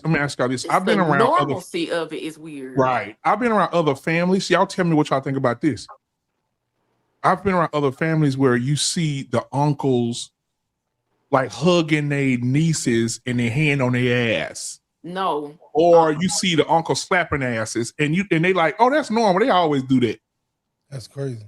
Ain't that crazy, Tmax? Tmax, ain't that crazy? Jay Prince not the only one that I heard speak like this, but it's like when I was growing up and even in my young adulthood, I would go back home, and the people that would speak like this, though, I'm just saying, they were thrown away. Like they were the winos, they were the crackheads. They were really far gone in their mental and everything. And yeah, I heard old men talk like that about some of his family members and stuff. Drunk as hell, though. You know what I'm saying? It wasn't nothing normal where a same mind person is sitting around talking about, boy, I just will fuck my first cousin. It's the normalcy of it. But they wasn't. So when all them kissing cousins and people that was actually fucking each other wasn't drunk. I guarantee you, you got family from down south. People that was talking it. Yeah. Jay Prince. I have a cousin. I'm not drunk. I have a cousin who owned a funeral home. I ain't gonna say no names. That's what I ain't gonna say no names. I got a cousin on a funeral. I ain't gonna say no name. But I remember one day, he dead now. But I remember one day, him and his cousin was going back and forward, just arguing with each other. He was like, "With your fine ass, girl, I tell your ass up." She said, "I'm your cousin, boy. You would never touch me." He say, "Shit, you can give it to me now, give it to me when you're dead. Either way it go, I'm gonna get it." Oh my God, that's crazy. See, they be usually making the men seem creepy. I heard that with my own 2 ears, nigga. That's weird. See, what they usually do, they preserve the women, even though the women be the first ones who engage in this. Listen, this for real. I got a whooping because my first cousin, which is 5 years older than me, she was humping on me and doing all this stuff first, making me suck her titties and stuff and all that, and they was big, big. T-Max, this nigga is crazy, bro. No, but when we got caught, because she would go in the middle of the hallway, just put her leg up in the air and make me hump on her. And then when we got caught, they blame me, and I'm 5 years younger, but they preserved the women. So a lot of times they would make us boys look like we the creepy motherfuckers, and the men ain't shit. Whole time it's really the women. Okay, but can I say? But do you not understand that she was dead ass wrong? Do you not understand what was being done to you and what was happening to you, and that's not a laughing matter, and that's not okay? Well, no, it wasn't. It wasn't a laughing matter. It was a horny matter. No. See, you full of shit. That's smoke screen, Ashley. That's smoke screen. Mm-hmm. No. Right? But what was happening to you was SA. What was happening to you was wrong. That adult, that person 5 years older than you was wrong. I didn't give a damn. That's not a laughing matter. Like your innocence, no wrong in it, your childhood was being taken from you. That's wrong. Wait a minute. Like that's why you look at this. I remember the first day she told me to put it. She told me to stick it in there. It just clicked. I remember the first time she told me to put it in. Boy, that was amazing. That's why this is normal. Right. That's why this is normal. It's normalized dysfunction. Hey Prince, how old was you when that was happening? Well, this one when my mom was living, I was about like 8. She was about like 13. Wrong. Then when I got about, because she used to always come over. Every time she came over our house, she'd come to our room. Me and my brother sit on his bed. We had twin beds. He'd sit on his bed playing the video game Sega, and I'll be sitting on the bed sucking them titties. I tell my brother, I'm like, bro, you want to suck the other titty so we won't get in trouble? He like, no, y'all get over there with that shit. Y'all get over there with that shit. I'm like, man, he's scared. We both are telling him like he's scared to suck a titty. He's just a titty, nigga. Damn. And I remember the first time she had me put it in there because we was humping when I turned 12. Now, when I was 12, she was like 17. Let me stop. And we was humping for a long time. I'm talking about every hunch felt good. And she's like, stick it in there, stick it in there. I kept saying, no. And before you know it, went up in there.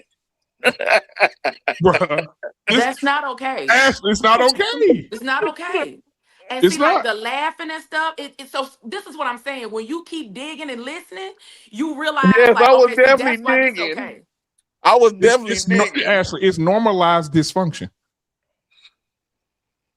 We romanticize in our community. We romanticize. Call me the grave digger. Yeah, we romanticize all the trauma. Just think about even when we used to get our ass beat. It's not trauma when you don't look at it like it's trauma. Right now, it's some kids out here who got abused as children, beat blood out their mouth, and they laugh about it today. Man, I mean, one time my mama hit me in the head with a hammer, and I had blood all over me. That's not trauma. Trauma is subjective. Trauma is subjective. Yeah, there you go. Because think about it. Think about it like this: if you go to Tmax, you go in a boxing ring, right? If you get hit in a boxing ring, would you look at you doing a match? You got into a fight, you lost, whatever. Would you look at that like that trauma? Nah, because that's the lifestyle at that time. Like that's literally what you do. So trauma is subjective. If whatever you like, if you okay with something, it's not going to be looked at like trauma. That's what I'm saying. Y'all didn't hear him when he said it's not trauma when you think it's normal. Oh, okay, yeah, you go. I missed. Oh no, when you okay with it. I mean, okay with it, yeah. Okay. Same shit.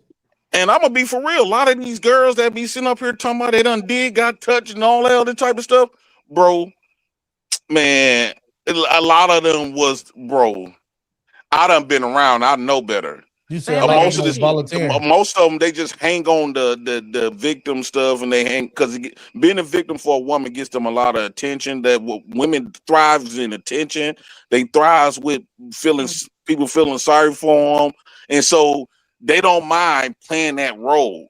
But whole time they be more faster than anything, grabbing on their cousins, them penises and shit like that. And it kind of be making the niggas feel uncomfortable. Ever since I was a kid on my dead mama grave, I'll go to a school because my mom used to always move a lot. And so we always used to go to a brand new school.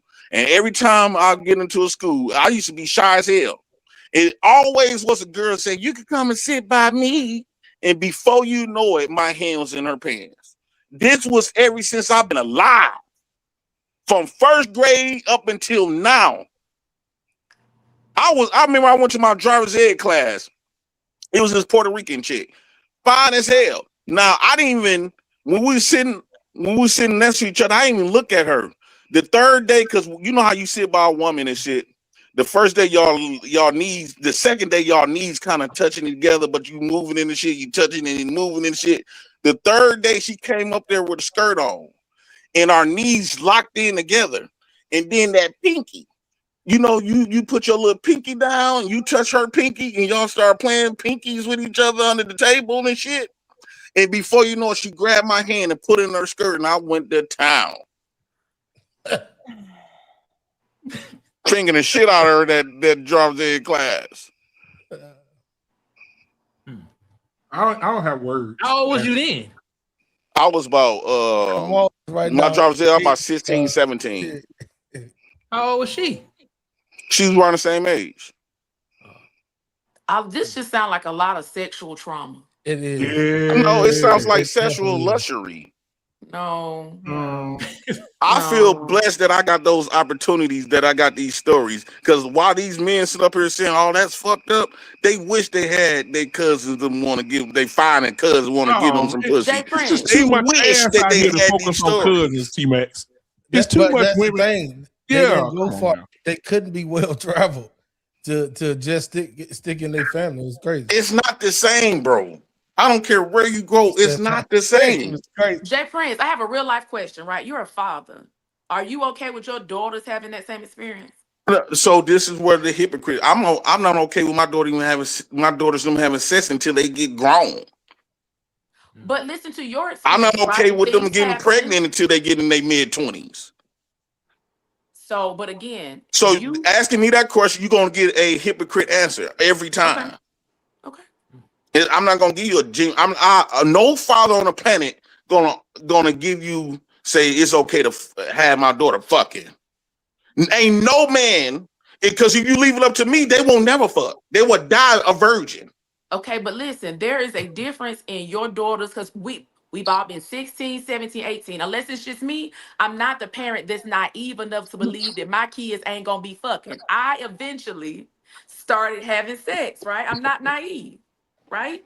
At what But your age? experiences, and what I'm saying to you, what I'm asking you is, would you be comfortable with your daughters having the same experiences that you had, like being fast, or like an older gentleman, whether it be a family member, a cousin, somebody who's trying to teach you how to drive, whatever would take advantage of them? Would you be comfortable with your daughters having the same experiences you had? And like I say, my hypocrite answer, I would say no.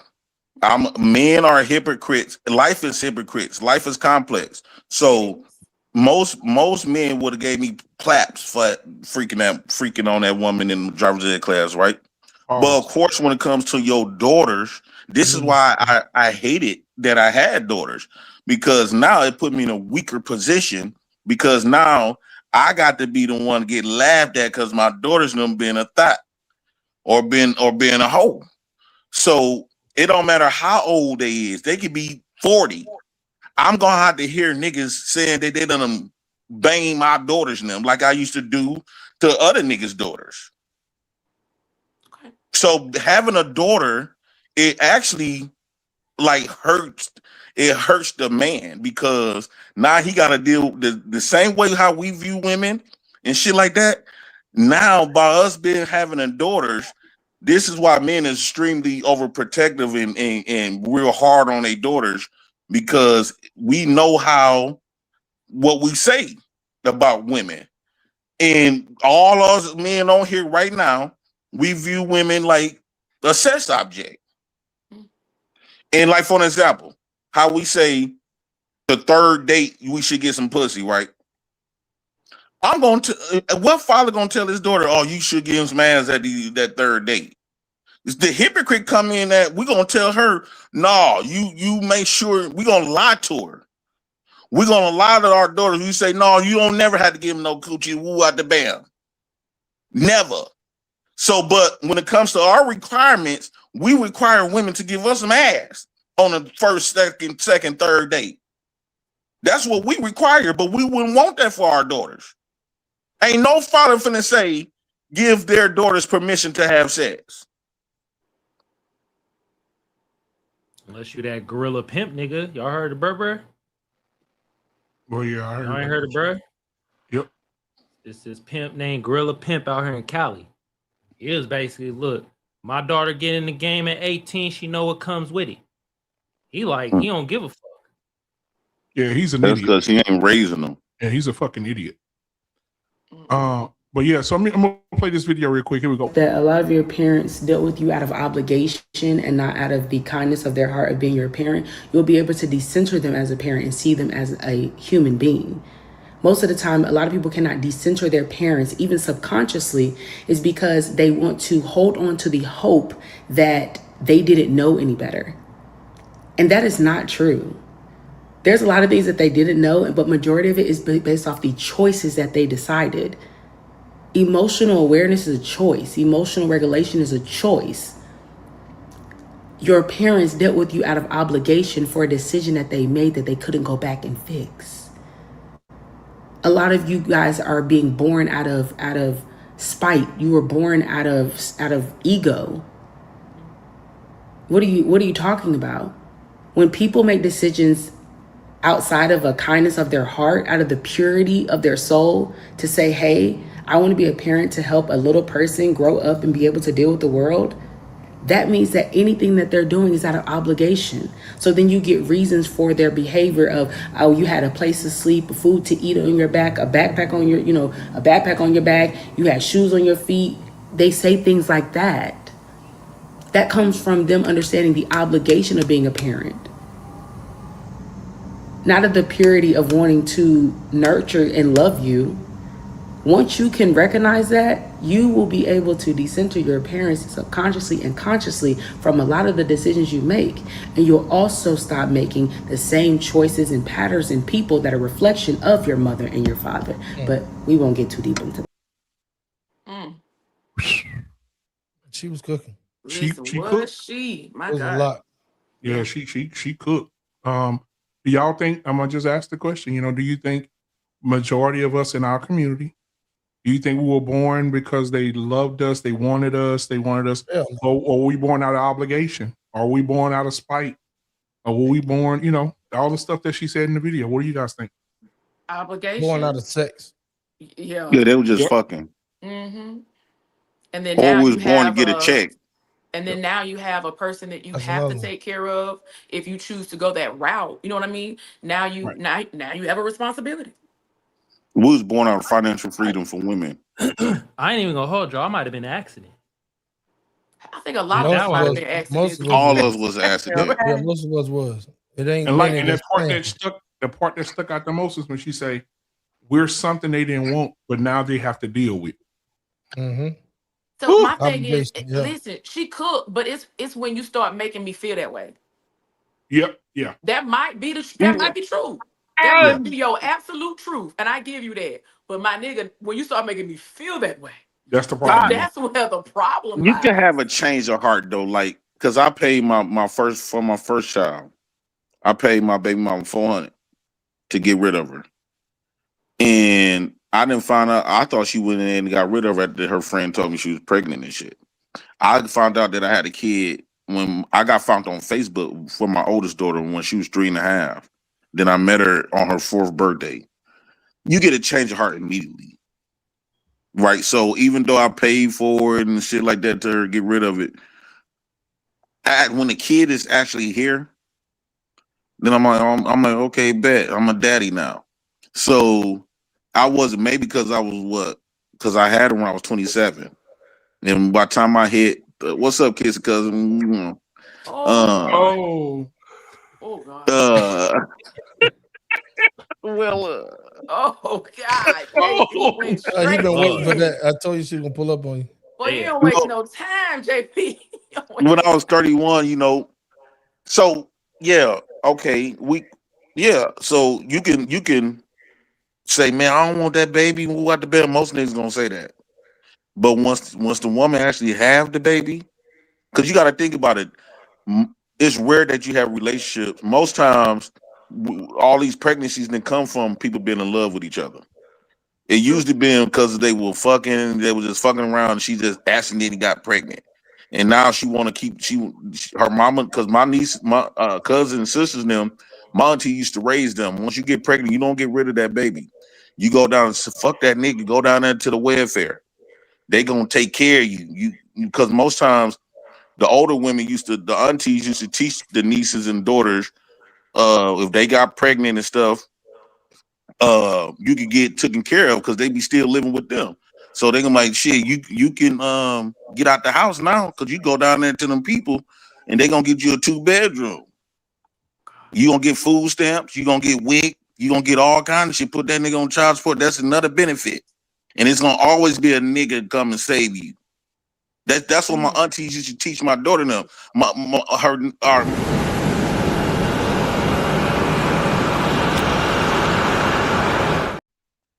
last thing, have your aunties ever told y'all don't go by no nigga house and leave their ass wet and broke?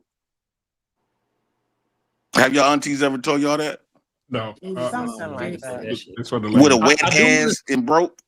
So my grandma used to say, you lay down, all you get up with was a wet ass. I have heard that before. You're right. Yeah. That's what they used to say. Wet ass and broke. That's why I said something like that. I can't. Yeah. So Chrissy in the building tonight. Chrissy, have you been watching? No, I just got here. I'm gonna start some shit. Okay, I'm gonna start some shit. Girl. Jay Prince says if y'all were cousins, y'all would be kissing cousins. I just want to see her face. No. What are your thoughts? Why not? No, that's nasty. That's how good it is. Oh my God, I almost threw it up. So in Chicago, have you heard stories of kissing cousins? So you'll lie about that. I know you lying about this. You know for a fact they be fucking each other in Chicago. Cousins. Cousins. This is what we talking about. Family, blood, cousins. Yeah. You know for a fact that happens. A 60-40 split. It's wild. 40% of people out here fucking their cousins is what he said, or family member. Are you Right. serious? More normal than we think. Shit. That's crazy. So you ain't never seen that. No. So you ain't never seen nothing that's fucked up. No, I wasn't exposed to a lot of things, but I can tell y'all a story that my cousin on my mother's side was dating my auntie's husband daughter. And they came to my auntie wedding. They didn't know that They ain't family though. You talking about? Yeah, that's not family. They are by marriage, and that's wrong. I wouldn't do no shit like that. But literally, they not family. He talking about a person that came out of his uncle or his aunt. He'll cut him off. He's talking about first cousin, second cousin, like fucking. Yeah, nah. Oh, okay. So you never seen that in your life. Your family from Mississippi? No, they're not. Majority of Chicago people family from Mississippi though. Oh Lord. And like Arkansas and Mississippi. My grandma was from Louisiana, so no. Well, down south, right? You definitely, bro. When you don't admit to certain stuff, it makes me believe that you done what you know. You with all of it. You just don't want to admit it. Person that don't want to go to the principal office by himself. He the motherfucker that turn around in the road like, BMU, nigga, you were doing it with me. No, come on. Man, come on now, like, bro, this y'all cannot be that serious. So I just looked it up on ChatGPT, guys. I'm just going to put this out here because I had to look it up statistically speaking. It says here, according to the CDC, 8 out of every 100 marriages are in the United States are consented first cousins. 8 out of how many? 8 out of every 100 couples. So 1/8. That ain't 60-40. Nowhere near. That's the shit we talking about. But that's a lot of people though, out of billions. But they know their cousins, but they still get. They know their cousins. Yeah. These know their cousins. Statistically on CDC, they know their cousins. So everything happens. You look if up we the know marriage, about it, right? Yeah. You look up the marriage. You ain't looking up the fucking because that's not reported. Yeah, they ain't gonna report that. Yeah, you're right. Yeah. So it's a big chunk of people that's not been reported. Well, who was the rapper? I know. What was it? Kevin Gates. Them just the bold ones coming out like me. Kevin Gates won with his cousin, but he didn't know they was related. But once he found out, he ain't do it no more. He's still hitting that pussy. Yeah. Uncle be streaming $5 super chat, man. Thank you. He said, yes, JP, it happens, but anytime it does, it's inappropriate and gross. It's not normal, and it should be stopped and judged in a negative way. Thank you, Uncle be streaming. I appreciate that for $5 super chat. And we listening to this motherfucker. And he said, family reunions and meeting spouses got to be weird. Yeah, when you because you're introducing your new wife to the cousin you used to have sex with when y'all was kids or teenagers. That's diabolical. This is so. Come on, Chris. That's diabolical. I told you, in I've been honor. waiting on that all night. Yes. That is diabolical. I'm sorry. Man, y'all is some y'all. Then All somebody of this put in the bougie chat. stuff. Look What at are we this. gonna do Look for you? at the chat. What about stepsisters? What about steps? We running out. Yeah, my daddy kids, my daddy step kids, my J Print, please. Stop. No. Right there. Hey, Chris, where your family from? Because it sounds like it's a lot of little They from Mississippi. We in Milwaukee. We right down an hour from you. I know it get down like that, bro. Nah, it don't. Man, that's a lie. Like we got family in Chicago. Hey, I know you lying. You trying to tell me y'all couldn't drive an hour over to Chicago to get some new pussy instead of family members? Yeah, there you go, bro. It ain't not but an hour. You said. I'm trying to tell you, bro. Yeah, this fake trying to be good people stuff is corny. Fake good people because we don't know nobody fucking their cousin. Hello? Yeah, because it's unrealistic. We know y'all lying. He just read the percentages. That's a marriage. Those are the people that's bold enough like me. You can't read the people that's not reported. And who that fuck they cousin gonna report this shit? You ever went with a family member, Jay Prince? A few of them. Yeah. Yeah, he's admitting to it. That's what the issue is. They went down the whole family tree. Well, welcome to the show, Bertals and I didn't fuck all my cousins. I fucked enough of them though. And you welcome knew to they the was your show. and you knew that they was your cousin. About 8 out of 10. Yeah. Welcome. Yeah, you done messed all your chances up, Jay Prince. Wow. It don't matter. Shit. At least I'm real to myself.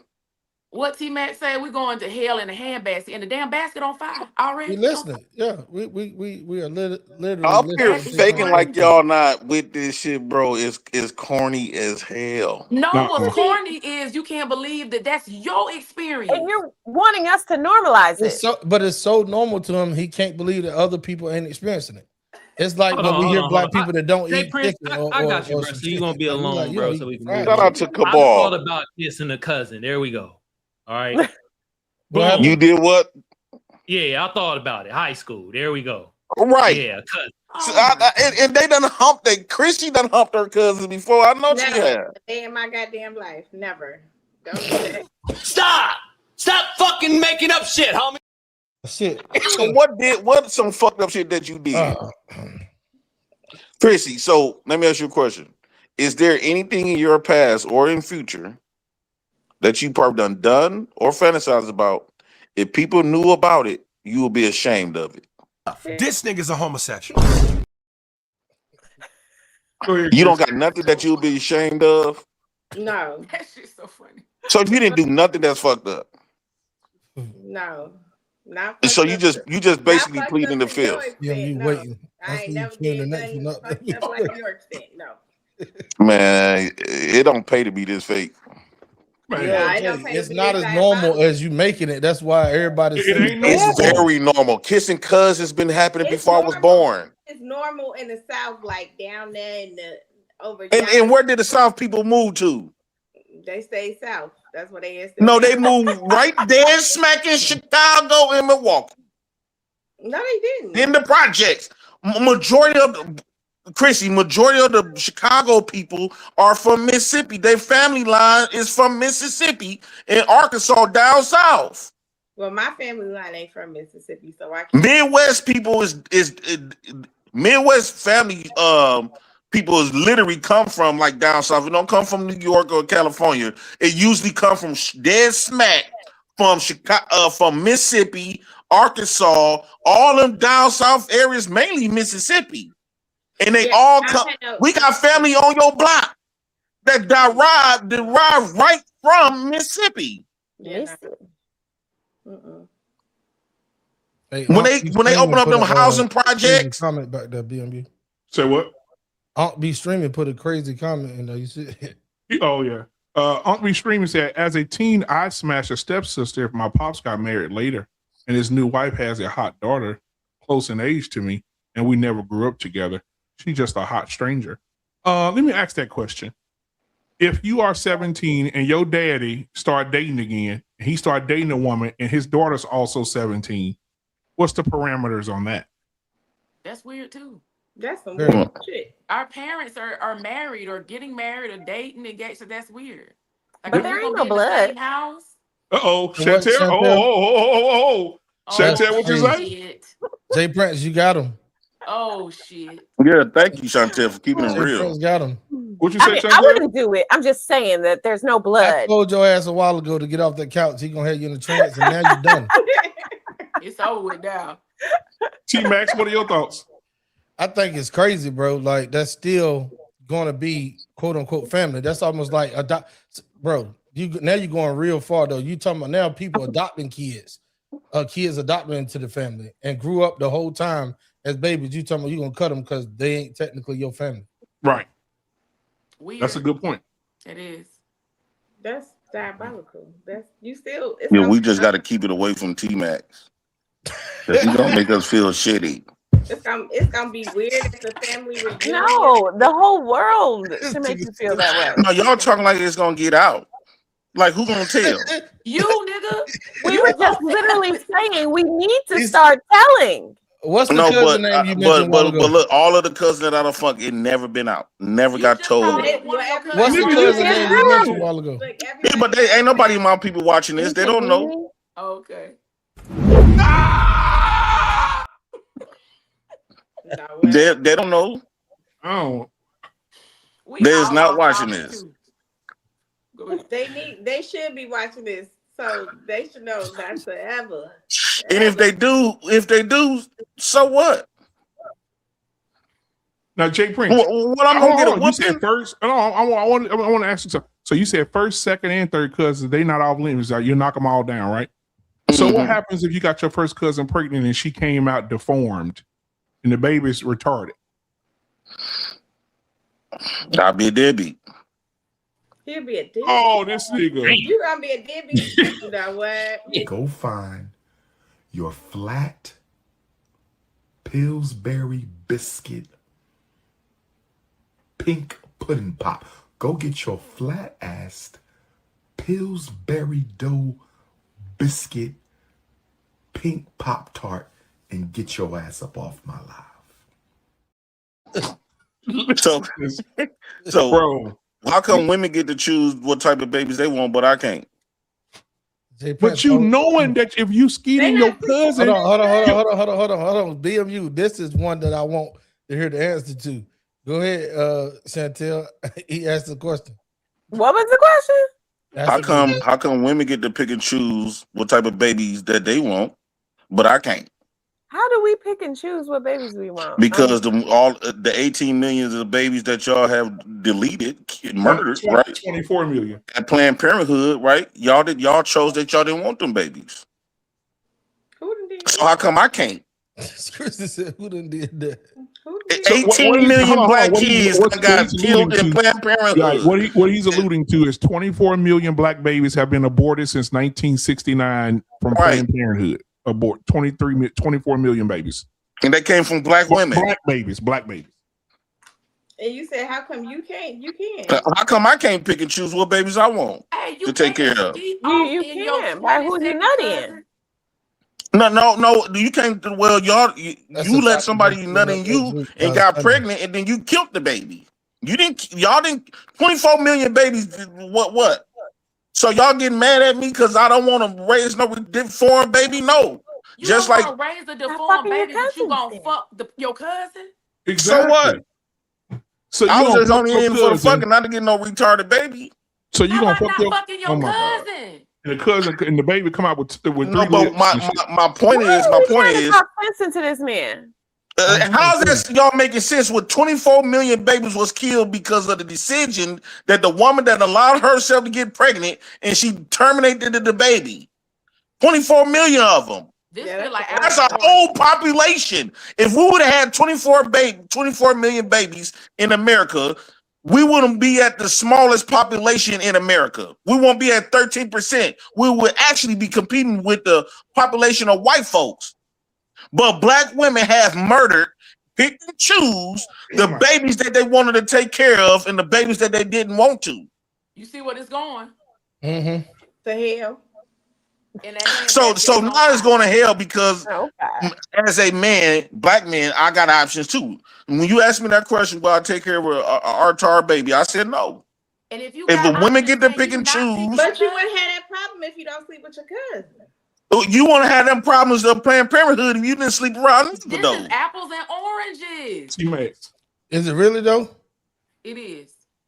It is. We are talking about. I don't know. I don't know about this. They never killed no baby. Hey, BMU. I said I'm gonna have the same topic because we can start it now. Is a deadbeat dad equivalent to a Planned Parenthood patient? What? That's the first deadbeat. You literally terminated the baby. T-Max. Under, get ready, bro. That's the question one more time, T-Max. Is a deadbeat dad equivalent to a Planned Parenthood patient? Absolutely. It surely is. Absolutely. If you go, if you have, what's the difference? Are we all pro-life up here and against abortion? Yes. I am. Hold on. What about you, Chantel? I've had 2 abortions. Oh my God! This is the best show you gonna have. Oh my God! The Jay Prince in the Black House for always doing what it does. Yeah. You damn right. I'll admit to say it. your ending, man. I'm JP for president. Man. And she telling me, how come you just don't sleep with your kids? Well, how come you chose, you was fucking, you chose to fuck and got pregnant twice. And you murdered 2 babies. You are the first deadbeat. Deadbeat come from you dead in the beat of those babies. But what if it was a medical health? Man, no, those cop outs. She chose to get rid of the baby. Hold on, Jay Prince. She was cheating on her husband and got pregnant. Jay Prince, I want to add Jay Prince, I want to add some validity to it. Jay Prince, hold on. Chrissy, incest and medical procedures, incest and medical issues are less than 1% of abortions. Oh wow. Yeah, because that's the go-to. Yeah, that's the go-to. So I just wanted to put that number out there. Less than 1%. Or they go for grape. Yeah. So Chantel. Yeah, you're right. Those are 3 categories. Grape, I appreciate you so much for being honest. It's less than 1%. That made me look at you a lot different. I got a lot of respect for you. I want to ask you a question though. 0.8% of them. That made me actually like her even more for being honest though. So Chantel, so what made you do it? I ain't want him. What you mean you didn't want him? How many months was you pregnant? She said she ain't want him. Oh no, this was one time I went too early and had to come back. So you had to make sure he was dead. No, meaning I was too early for them to tell I was even pregnant, and I had to come back. The diabolical things Jay Prince saying. Okay, so I can't wait to see you clip. So what about the other baby? What about the other baby? The other one I don't really recall, but I'm you don't recall. Did you do it don't because you wasn't like the with the time bill? frame, but I'll say clip, bro. That's going on. So hold on, Jay Prince, hold on. So were they by your husband? Yes. Oh, that was great. Oh. So you was married to a man. Yes. And you killed your married man's babies. Yeah, he took me. He took her. So he was in agreement too. Yes. No, hold on. Wait. Go ahead, T-Man. So when it comes to my body, my choice, it ain't no agreement. He can take her down there, pay for everything. He's not the mass murderer. He is. He the co-conspirator. He's the assassin. Whoa! So the man can only be responsible. Come on now. He can be a co-conspirator when it comes to killing the baby, but he can't be a decision maker about anything else. But hold on, and this is where hold on, actually, before you move on to something else, let's cook on these topics here. Then you got the floor next. Go ahead, Chris. What? What about it? BMU asked you a question. What'd he say? I said, so it's okay for the man is responsible as the co-conspirator when he go to kill the child, but he can't be a decision maker for anything else. He should be a decision maker when it comes to a kid. Not should, but it's my body, my choice, though. Yeah, but she keep throwing in the words. You got to watch her. I've been knowing her for a while. Chantel is a serial killer. She threw the should in there, bro. So this is what I'm saying. What he said? Chantel is a serial killer. No, She's a serial killer. Has to be like how many more? Like You look King Vine around this piece. Serial killer is crazy. Why he called her a serial killer? He called her a little. I mean, the baby. I don't care what age. The moment she got pregnant, that was a real life baby because all of us was at that point. When Mama was pregnant with us, she was 1 week, 2 weeks, 3 weeks. We would start off as a little seed, right? Embryo. So that was a real life baby, and she murdered him. She's a serial killer. She is not a serial killer. She killed 2 babies. She heartless. If a woman can kill 2 babies in her stomach, she don't give a fuck about no man. Oh wow! How can a woman love? How can you expect for a woman to love a man? Oh Lord! Because let's break this down.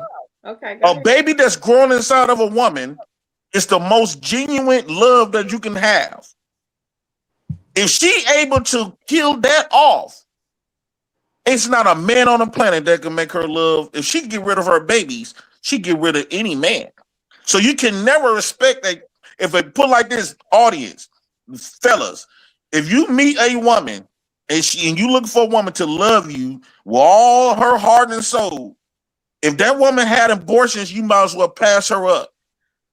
That means she willing to cut that law. If she would cut the baby that's inside of her stomach, because that's way more powerful love than her loving on a nigga.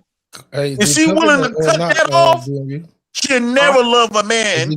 She'll never love you, period. And that's why she got rid of her husband. Let me ask a question to go along with what you're asking or what you're saying. What can a man do that a woman would know if he do that? I need to pass him by. What is some stuff that a man could do and you like, oh, nope. If he'll do that, then he'll damn sure not care about me. That's what JP is kind of asking right now. What, ladies, what's some shit that a man can do? And you like, oh no, if he'll do that. Okay, so I'll start. I'm always cognizant about how a man treats his mother. Okay. So if he's that's a good one. That's a great if he don't treat his kids right. That's a good one. Oh, she fell into that bear trap. But we'll go ahead. Go ahead, Chantel. Yeah, that's a whole. Hold on, Chris. Watch Jay Prince. You giving Jay Prince so much ammo for that 9mm. Yeah, look at him grinning. He got the grin. He grinning. He ready. I was stuck on an answer, and I hate to say the same things they said, but like Ashley, the way they treat their mother, like that's. How about the way they treat their father? No, they don't give a damn. Around, so. Hey, you see how Jay Prince? You see how it was nothing. Nothing for the yeah, they don't give a damn about that. Well, I said they're usually not around. So you asked us though. And those are the men that was raised up in the single mammy community. But look though. As normal, hold on, y'all check this out. As normal as JP was making sleeping with family members, y'all just made not giving a damn or the dad not being around the same, just as normal. Yeah, you're right. Normalized. You literally just gave the vibe like fuck the dad, he ain't around. Y'all know it. Y'all asked us, but that's crazy as shit. That's as normal as what the hell he talking about sleeping with family members. And according to the CDC, hold on. And according to the CDC, 52% of Black fathers are in the home, whether they're married or not married, are in their children's lives. So that's. I think those are the stepdaddies. Stepdaddies. Let me put this out there too. What's Beyonce's mama's name? Tina Knowles put out a documentary. I don't know if y'all know this, debunking all myths against Black men, young men, Black boys, teenagers, men, young men, whatever. And guess what happened? They put it on Discovery. I had the opportunity to watch it. Thank you, Jesus. It was amazing. And guess what happened? 650,000 Black women signed a petition to have it removed. Tmax, look it up. 650,000 Black women signed a petition to have Tina Knowles' documentary about uplifting Black men and debunking about the prison, debunking about education, debunking about being a father. She had every key thing in there, bro. I wish I could have screen recorded it or something if I knew they were going to take it down. It was amazing. And they took it down. I can't find it nowhere. All they have right now is the trailer still up on YouTube. Other than that, you cannot find it. They got rid of it. Wow. Yeah. Chantel, do you feel regretful about that?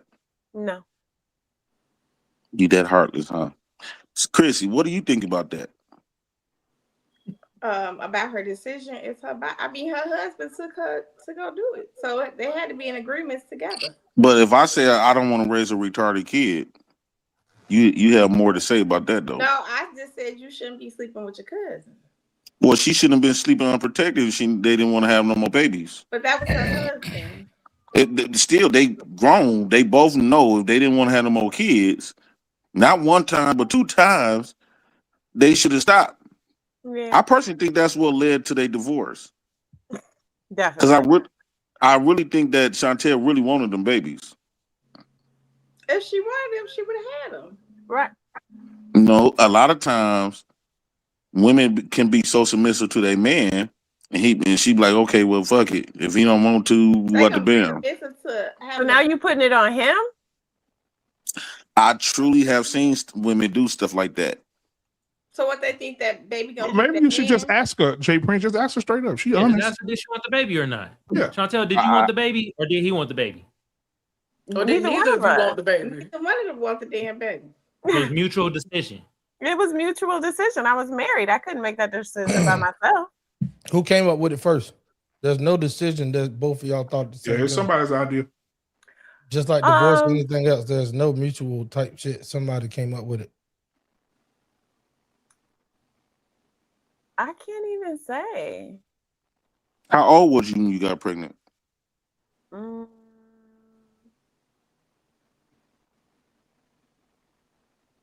I had to be 30s, 30 something. Okay, so as a mom, you should know though. I'm not saying you did because you say you can't say, but that type of connection, you would know if you was happy about it, if you were not happy about being pregnant, and you went to him first. Well, the first one, I tried to be happy about it. I'll say that. I definitely did. I tried to be happy about it. And he was just really supportive in whatever I wanted to do. It didn't, so yeah, once that one, I just kept trying to be happy about it. And at the first one, I definitely went to him and was like, okay, yeah, he was supportive. That means he definitely didn't make the decision. Yeah. So do you have any kids with him at all? Was like, she was the breadwinner. That's why. Do you have any kids with this man prior? Yeah. Oh wow. Okay. So the abortions happened after you had already had children? Yeah. How many do you have with him? I have 4. Yeah, you crazy. You have 4 kids?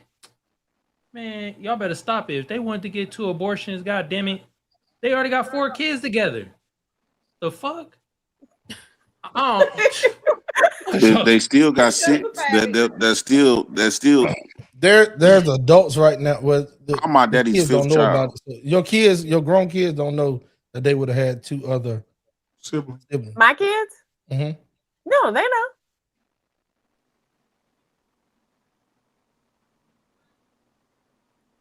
You's a raggedy ass nigga, boy. What's because wrong? you a raggedy ass nigga, boy. Why she gotta be raggedy? Because that's not y'all made killing babies normal. And y'all talking about me fucking cousin. Which one worse, fucking your cousin or killing a baby off? Damn, I hate when Jay Prince be like probably killing the baby you done had with your cousin. That'd be the worst, wouldn't it? Yeah, but I'm saying I didn't have none of those yet. But my thing is, why is that got to be so worse? But y'all normalize murdering babies like it ain't shit. Like it's like killing babies to y'all is like killing a roach. I ain't gonna say that. You don't even think about it. That's why you talking about them babies as if they like bugs, like bed bugs. You got some spray to kill them. To me, they were not babies at that. How early it was. That's where we all started at. They were babies. You didn't give them a chance to grow. There's probably that's the whole argument and everything. The moment you was pregnant, that's a baby. Me personally, it was not a baby to me at the time that I got my abortions. So I went through with them. Had I went and they told me, oh no, here's a heartbeat. This is this, this is that. Absolutely not. It was a heartbeat when he ejaculated in you and they told you 3 weeks later that you was pregnant. Oh, I just chat GPT. I'm not even gonna read it. It was a baby the moment he ejaculated in you. I'm not supporting JP. And it reached your eggs and got you pregnant. You got to read it now. You gotta read it now. You got to read it now. It says biologically, a new human organism, a baby, begins life at the developing stages at fertilization when the sperm and the egg combine to form the zygote. Yes, that's where we all started from. The moment of conception, yes. The moment he got you pregnant, that's when that was a baby. Okay, well, I killed it. Oh, don't say it like that. I mean, that's what you want me to say. Ain't what I want you to say. No, we didn't want you to say you had one. That was he already called you a serial killer. And he wasn't talking about like Cheetos and Chex Mix, bitch. But she admitted that because she know there's no repercussions for that, and people have normalized Planned Parenthood. You got to keep in mind, white folks gave us this strategy, Captain the Crunch is Negro crazy. Project, right? But let me And ask you so a question, though, Jay every time the Prince. white people normalize something in our race, we normalize it. Right. Well, Jay Prince, I again. Okay, so do we normalize when a woman has 7 to 8 kids by 7 to 8 different men because she's in a state where she can't get an abortion? I would rather see that than to see women in Planned Parenthood murking their babies. I was gonna circle right back around to that. Yeah, wait, Chrissy, ask that question one more time, sweetheart. That's a good question, Chrissy. Ask it one more time. So I said, do we normalize when a woman has 7 or 8 kids with 7 or 8 different men, and she's in a state where she cannot get an abortion? Yes. Yeah, we normalize it. Most of y'all got that. Because guess what? We don't celebrate marriage. We don't celebrate relationship. We don't celebrate marriage and family at all. And if you go online right now, you will see more celebrations at baby showers with one queen chair with one woman there pregnant than you would at a wedding, right? Hey, There's more baby showers than weddings. Yeah, stick to her. So we're celebrating singlehood. We're celebrating the families and baby mamas with no husbands, no daddies. We're celebrating all of that. But I don't see nobody celebrating marriage. I see a lot of mamas throwing baby showers for a daughter who was very promiscuous and having babies, but ain't no man there. Can we talk about that? I really hate to see, and this might be an unpopular opinion. I can't stand to see 15, 16-year-old girls having gender baby reveals. showers. What I don't go is to them. revealing? Yeah. I feel like I hate that. So we've normalized it. That girl with them 8 kids, guess what? Ain't nobody gonna teach her nothing, Chrissy. Ain't nobody gonna go there and say, girl, you out of line. You know what they're gonna say? A baby shower, girl. What you having a boy? Who cooking? But to ask the question alone, Chrissy, is normalizing abortion. Yep. Because if you sleep with somebody and get pregnant, is it normal to have the baby or not? It's normal to have a baby. Okay, so to answer your question, if the woman slept around with 7 different dudes and got pregnant with 7 different dudes, it's normal to have the babies. Just because she in a state that don't right, because legalize abortion. I seen a documentary, and it was like Another documentary. Yeah, it's always celebrities or documentaries. So Chrissy, you know we ain't lying, because most men, when they meet y'all and get married to y'all, we already expected to have to deal with 4 or 5 baby daddies. That's why they call it step dummies, right? Black men sign up to be step dummies because he taking on a woman with kids with 5 different baby daddies. Right? I don't think that should be normalized. I'm sorry. You don't think it's been normalized for 40 years? Whoa, Jay Prince. Hold on, Jay Prince. Chrissy, you said you don't think what should be normalized? Somebody that got all them kids with all them different people. I don't think that should be. Oh, I thought you said the stepdaddy shouldn't be normalized. No, because it's already normalized. I don't think it should be normalized where you got 7 kids with. Should it be normalized to have babies out of wedlock? Oh, that's good. I agree. I say yeah. Good. Should not. I say yeah. I say yeah. I ain't gonna say no. The reason why I say yeah is because sometimes if you a teen mother, you gotta go get married to the person you had a baby with. So we normalizing teen pregnancy. We normalizing teen pregnancy. We're going down. You got to watch. We're going down the rabbit teen hole. Pregnancy. Teen pregnancy is kind of normal. It's natural. Okay, so I had my son at 19. I had my daughter at 19. So we're gonna go to the high side. But I was a teenager, so I'm just. We're gonna go to the high side. We'll go to the high side. Yeah, because so you start fucking around 17, 19, 18. If you ain't married. Okay, so 14, 15 years old, they having babies too. Yeah, no, that's diabolical. I see. Why is that diabolical? That's God. God gave them the opportunity. They're a whole child. Yeah, but in who eyes though? Are we talking about in guys' eyes that y'all always want to put on a pedal that y'all say that y'all doing it for, or men's eyes? They're not able to make adult decisions. By the time I hit 12 or 13, I was able to have kids. In guys' eyes, I was ready for a family. I don't agree with that. Just like I don't agree this whole R. Kelly. I don't agree with this whole R. Kelly situation. Years ago when that video dropped, I'm not saying grown men messing with the kids. I'm saying between little kids. 15-year-old girl was fucking R. Kelly like she was 45 years old.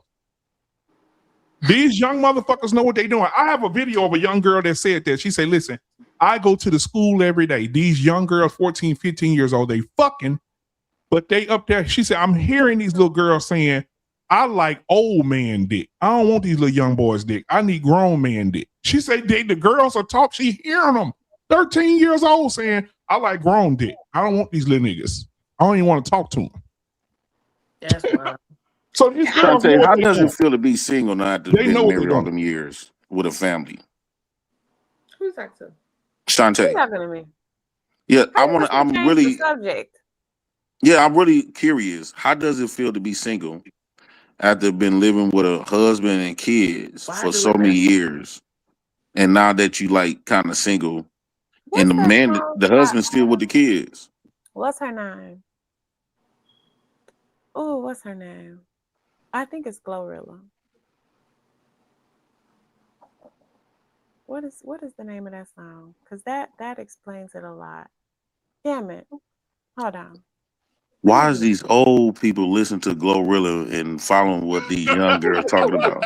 You know what? I am not about to play with him. He's talking about why is these? Who the hell is old? Chantel is old, right? And she talking about what Glorilla saying. No one is old. Glorilla is old enough to be her child, and she let Glorilla break up her home. What the fuck? That's diabolical.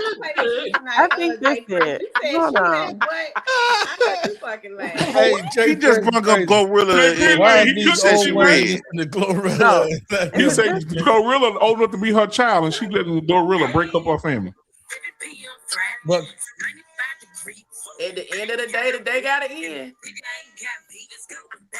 Look how she bopping to this young girl that's already is a pissy tail ass girl, as if she's a woman of means. Like Glorilla shouldn't be the example. How come when it comes to women, the younger women be their influencer? Why come you so influenced by a woman that's 10, 20 years younger than you? Asked me how was it, and I said and that's Glorilla. She said that's how she feel about the situation. JP is undefeated. She said she ain't got no nigga, ain't no nigga got her. It's 7 p.m. Friday. It's 95 degrees. But use an older woman. That's exactly what JP saying, because I love it. What he's talking about right now is great. Yeah, this is an older woman that was married with kids. She gave all of that up. Hold on, Chrissy. Chrissy trying to say the conversation. She gave all of that up to just. You know why she did it? I know why she did it. Because most women of her stature, right? You can look at her. And this is why you will always see older, light-skinned women or pretty women just in general. Oh my God! You will see. You will see pretty women in general always single at their age because they still desire the attention that they used to get when they was in their 20s. Why? Because that women thrives on attention, and she used to get a lot of men attention. And so when she settled down with that man that she had 4 kids with, she had to sacrifice so many. It's like with men, we sacrifice a lot, when we get down with a woman, but attention, a man desiring her, that's like gold. That's like wealth to women. And so she already had that popularity by her being light-skinned and stuff. And so she wanted to go back to that. And that's why that was way more important to her instead of her husband or kids. She already came out and told us that she let him keep the kids, let him do her thing. Look what she's doing now. Only trying to find, I guarantee you, she got different dicks daily. Not different dicks. Different dicks daily. No, it's absolutely not. So she got the different kids. dicks. You ain't talking about getting remarried, so you up here getting attention from multiple different men. Daily is different dicks. The only thing I will agree with you, Jay Prince, though. I will agree with you, Jay Prince. Different dicks daily is hold on. That's crazy. That nigga came with a whole new term on the fly. Different dicks daily. He called her serial killer and called her different dicks daily. He on the road. Go ahead, Sean. So I will agree with you. Yeah, I wanted attention. I did. I wanted it from my husband. And so why you feel like he stopped giving you attention? I don't fucking know. It was personal clarity. Because most times, yeah, he got kids by you. That's what made him stay. This nigga having a therapy. That's what motivated him to stay. I told her to get the fuck off the couch a long time ago. No, that's what I'm finna give it to her raw. No. Whoa. With all bumps and hairs on the booty, right? Whoa. So Whoa. this is why he stopped giving you the attention. This is why he stopped giving you the attention. I have dealt with women like this before. Okay, he gave you enough attention because he had kids with you. But typically, pretty girls don't really have to have. They got skated through life because they was pretty. So it's always men was willing to, sacrifice for you just because they want to get near you, right? But a lot of times when we finally accomplish you, there's nothing else, right? Yeah. You don't really have no personality. You really don't know much.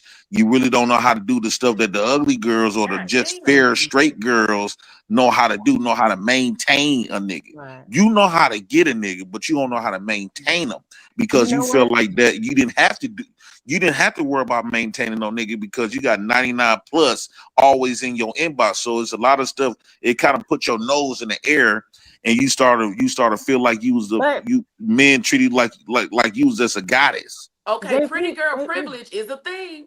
Hold on, y'all. Because I was fat as hell in my marriage. Okay, I just lost weight. Did you get that? What did he meet you that way? Well, no. I mean, he met me in my teenage years. I grew into my fatness. And you became unattractive to him. Could have been something about it. I think Jay Prince right there. You heard what he said? What did he say? He said you became unattractive to him. Mm-hmm. Yeah, that could be very possible. That could be possible for sure. Me personally, if you gave me 4 kids plus 2, I could deal with it. I would have spent more effort and try to. I think that's another fault on black men. We don't take care of our now. This is where I'm gonna sound contradicting because I like to be a balance. So this is where black men where we mess up at. This is why our women don't really fuck with us because just like we take care of our car, once we realize our car needs some help, we're gonna go all out our way to take care of our vehicle. And we compare women to our cars. But now when women get fat, instead of us going to the gym with them just like we do everything else that we actually care about, some of y'all are coaches. Y'all will coach a kid all the way up until you become it starts. So you do got patience for stuff that you want. It's just that we don't got patience for our bitch. So when she gained weight, we don't have that much patience for her to go to the gym and work that out with her and get both of y'all in shape. Because 9 times out of 10, she got fat, you damn near fat too. What did Beyonce say? What did Beyonce say though? Beyonce said when it comes to the gym the prophetess Beyonce said, "Remain the same chick you fell in love. I'm gonna remain the same chick you fell in love with." And what we don't understand is, you're right. Niggas get big, women get big. But even from a biblical perspective, men are visual creatures. Women are emotional creatures. And when a man fixes his eyes on you and he falls in love with you a certain way and you alter what he fell in love with, now he's in bed with a stranger. He doesn't see what he fell in love with anymore. And then Jay Prince. Hold on, Tmax. Hold on. Hey, BMU, Jay Prince, Tmax, Chrissy, Ashley, Chantel. Appreciate y'all for having me on the panel. I gotta get the F out of here. You feel me? Hey, shout out to the kissing cousins. You feel me? Don't let Jay Prince get near you. He gonna put a baby in your ass. You feel me? Coming up on these panels where I'll be watching y'all live. I do appreciate y'all thoughts and stuff like that. Okay, BMU, pause. Yeah, my bad. And BMU, check your fucking email, bro. I'm trying to get you on my show and shit. Oh, my bad. Boy. Let me check it. My bad. I'm sorry. Well, it ain't there now. I emailed like last week or whatever. But email me again. My bad. I got you. Before I cut out, am I able to stream on my side of the game, my audience to over here, or is it not possible? Yeah, you could. Yeah. Okay. As soon as you come up, it'll just say stream to yours, and you just add it. Oh no, I know how to do it. I just wanted to make sure I could. Oh yeah, you good. Yeah, you good. Yeah. All right. Cool. All right, y'all have a good night. I'm gonna watch on the back end. All right, come on. Whoa. Right. BMU. I'm just saying. You gotta watch yourself. You gotta watch yourself. It's quiet by the creek. I think I feel sorry for Shantae because I think that she lost. Chantel. Yeah, Chantel. I think she lost now. I think that she made a poor decision to go back outside to revisit. Now, don't get me wrong. I'm glad that she's getting some of her years back. This Chantel, is the downside of do you people when they agree with what marry I said though, young. Chantel, about the situation about how men are visual creatures and they fall in love? Like men want to be able to look at their woman and be like, you know how they saw you the first time, like, damn, she's beautiful. Like, ooh, she bad. I need to get that one. I think most men, if it's a medical condition, yes.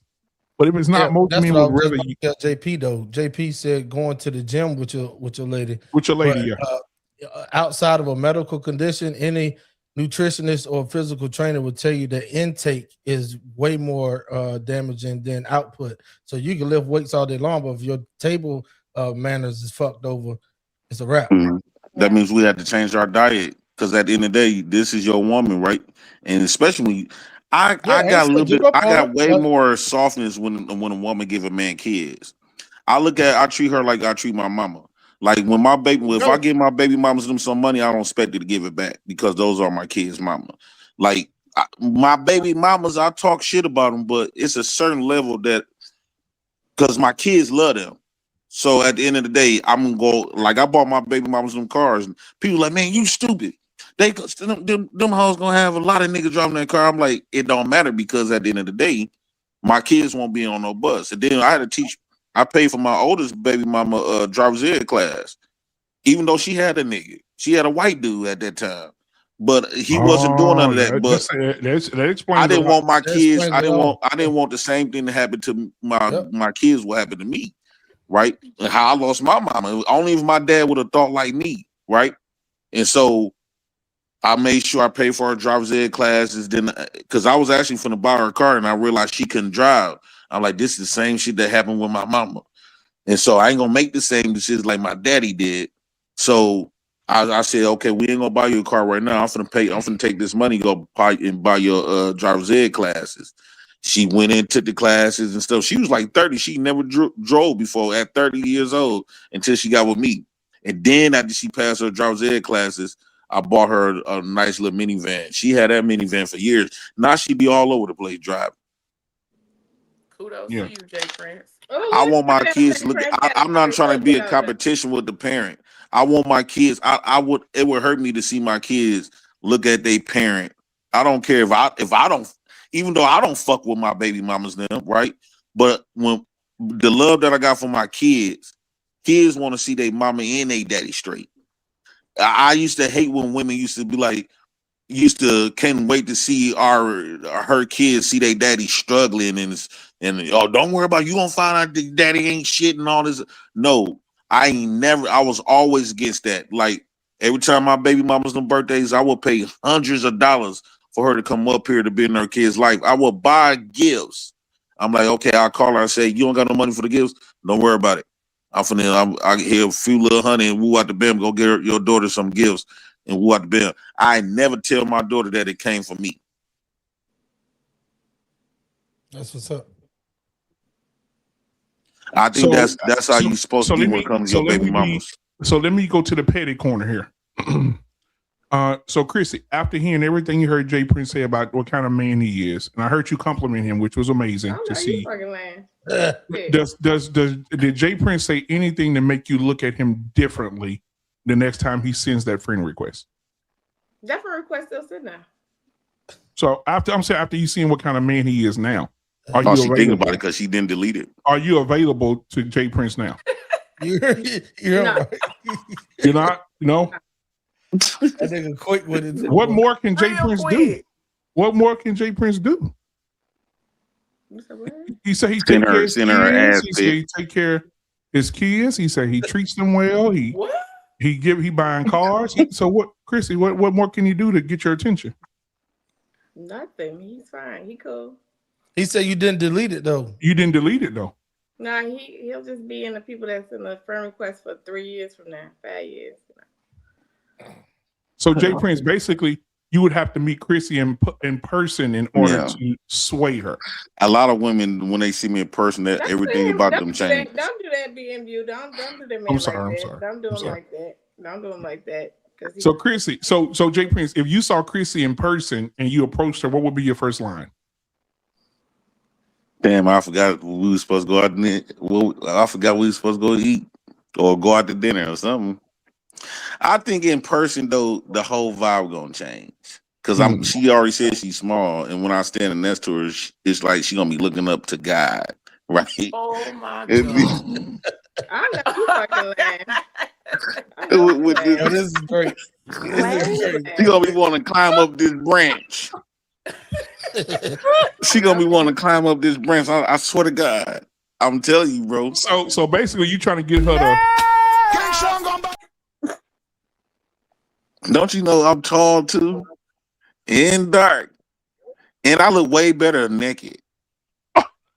That's even more diabolical. The fuck? But hell, you cannot. would. Yo. I cannot. No, I had met some women that I would never talk to because of their face. But when I gave one woman a chance and she was naked, bro, I said, I'm glad I did not pass this shit up. Oh shit. BMU is BMU oh my stupid. God. Oh my God. That's gonna be Chrissy Law. She think that she got all these options in the world. He look way. That nigga she caught me off guard, boy. You think you got all these options in the world? That's gonna be your loss. I need you to help me come raise these kids. Yo, you stupid. Prince, how many kids do you have? 3 and 4 possibles. He got 2 people for his own. Oh, nigga, that way you, boy. The fuck? T-Mac, what you gonna do with your boy, man? Chris, you at an age where ain't no millionaire looking at you. You get ready to tell Chrissy she 18.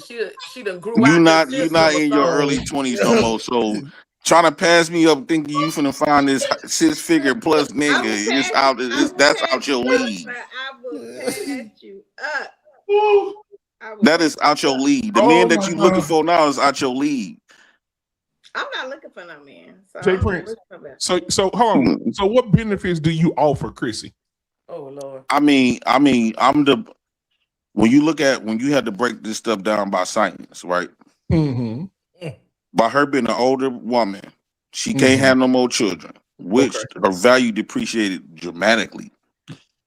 She's older. That's her age. So she's not in her youth. That depreciated. How old are you? No, wait, hold on. It don't matter because I can make babies until I die. You can't. A Honda. So wait, hold on. Let me break down the science. So when you sit up here, let's say she making good money.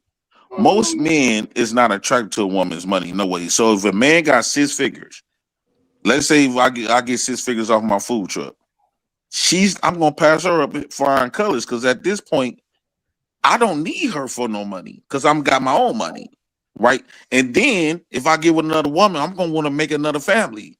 She can't give me that. So I think she only qualified for a broke nigga like me on welfare. She's not qualified for no man that's 6 figures. I'm telling you, you can't make babies. You old, right? So you're not in your youth. Men want youth in women. Men want to be able to show you new tricks. You done been all of these places. Ain't nothing new that a man can show you. You done been there and done it with many men, right? So you got age on you. And then, you don't got that youth and you don't got that fertility no more. So you the main 2 characters that men seek out the women, you don't have. That took away all of your value to be sitting up here passing up men. At this point, you should earn. You need to take that word "no" out your vocabulary to a man. It should be yes, I take it, I do it, yes, because you passed the clearance rack. At this point, you belong in a Goodwill. You are. Oh Lord. You had 2 marriages that failed. You had 2 failed marriages, right? So you are a hand-me-down. You are a hand-me-down at this point. You've been picked on, stepped on. It's like going to buy some dope, right? You are filled with nothing but baking soda. He making his own. No, I'm saying it would be more of your loss than mine. Because all I gotta do is get my food truck growing. Let's just say if I want to just get a quick chick, it ain't gonna take me much. My sperm count still work. I'm tall, right? Over 6'3". I'm dark skinned with an 8.25 inch dick. That's above average. That's a B-, right? And then don't let me have a food truck making 6 figures. Bro, I will be able to get any young woman. Don't no older man Don't no man want no old chick. And you can't have babies no more. So Jay Prince, would you want Chrissy or not? You told us that you can't have babies no more. I still can't have kids. Why can't I? You said that on the show the other day that you still can't reproduce no more. Because you got your tubes tied or something. I don't have no tubes tied anything. I don't know what you're talking about. Well, by your age, geriatric pregnant. Oh my God. You done hit the wall. I think you still think that you still got it like that. And and no man ever gave you a reality check. So at this point, you auntie status. You is hilarious. No, you auntie say you got grown children. That would turn majority of men at 40s off. The man on. What do you mean? No, it will turn us off because that means you are old. When a woman tell me she got a 19-year-old, you finna be a grandmama. If you not already, are you a grandmama? No. Your kids don't got kids yet? No. Well, you damn near within the next year, you finna be a grandmama. Oh my God! Don't put that evil on her, Ricky Bobby. Jay Prince. So you not the young tender, you not that young 25 no more. You know what I'm saying? And then you done been around the block. You done seen everything. You done did everything. You done been with a lot of niggas take you on trips. Ain't nothing new. It's like giving an old dog. You can't teach an old dog new tricks. So there's no benefit of you being with you would take away all of the things that men desire to do for women. It's hilarious. I can't take you nowhere new. You done been there. I can't get you pregnant. You done been there. Right? And then you old. You 43, right? But you want me to accept your friend request though. So, okay, this is how the friend request came about. Y'all know how y'all be talking to people. You know what? No, this is how the algorithm do it. If y'all been talking to people, right, and you go to your Facebook page, they will have pictures of people at first, because I ain't gonna say your real name. I was like, did this woman look familiar before? And then I clicked on the picture and I seen your pictures. I said, okay, I'll be with her on Tmax and I'm sure. Let me just send a friend request. In my inbox on I do that too. Whoa! Clock it. So yeah, so when in the inbox it would send me a notification saying they would say Chantel and Tmax said something. Then because I really don't be on TikTok. And it would say something. Now I just hit the button. It sends something and say something. You want me You want me to show the receipts? Yeah, show the receipts. You should be ashamed of yourself, not show it. I know I didn't say nothing. I know I didn't come at you in your inbox for a fact. I know that for a fact. You sure? Yeah. Okay. Show it right quick. So Jay Prince, you got a crush on her or not? Every time you see her, you light up. It depends when my dick get hard or not.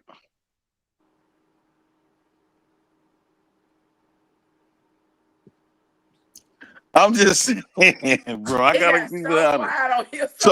So all I'm trying to teach her a lesson. So even though she don't choose me, you better humble yourself. You can't be talking like you just this young hot commodity. If she choose you, what's she getting? She would gain more from me than I would gain from her. So you could change her life. I think that I would change the way she feeling in the moment. Okay. Chrissy, what you think about that?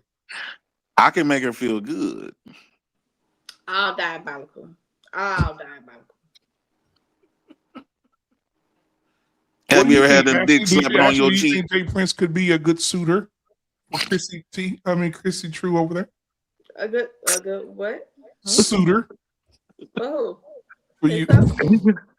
You're done matchmaking, BMU. You are so done matchmaking. I'm sorry, I'm trying. Oh. So why do we gotta put these women? So Chantel, why we gotta put the women on a pedestal? Like, why do y'all do that? Like, if a woman turned down a man, as if that's supposed to be like something bad towards a man. Like, we didn't say that. But the way the energy of this, how you be saying it, like, okay, if a woman tell a man no, it's like y'all giving this woman power. Like, it's actually her loss. To be honest with you, I don't think so.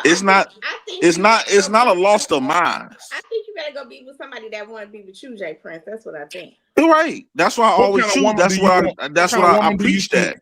What kind of woman do you think wants Jay Prince, Chrissy? There's a lot of them that want Jay Prince. I know. You know that. Yeah. The ones that don't know no better.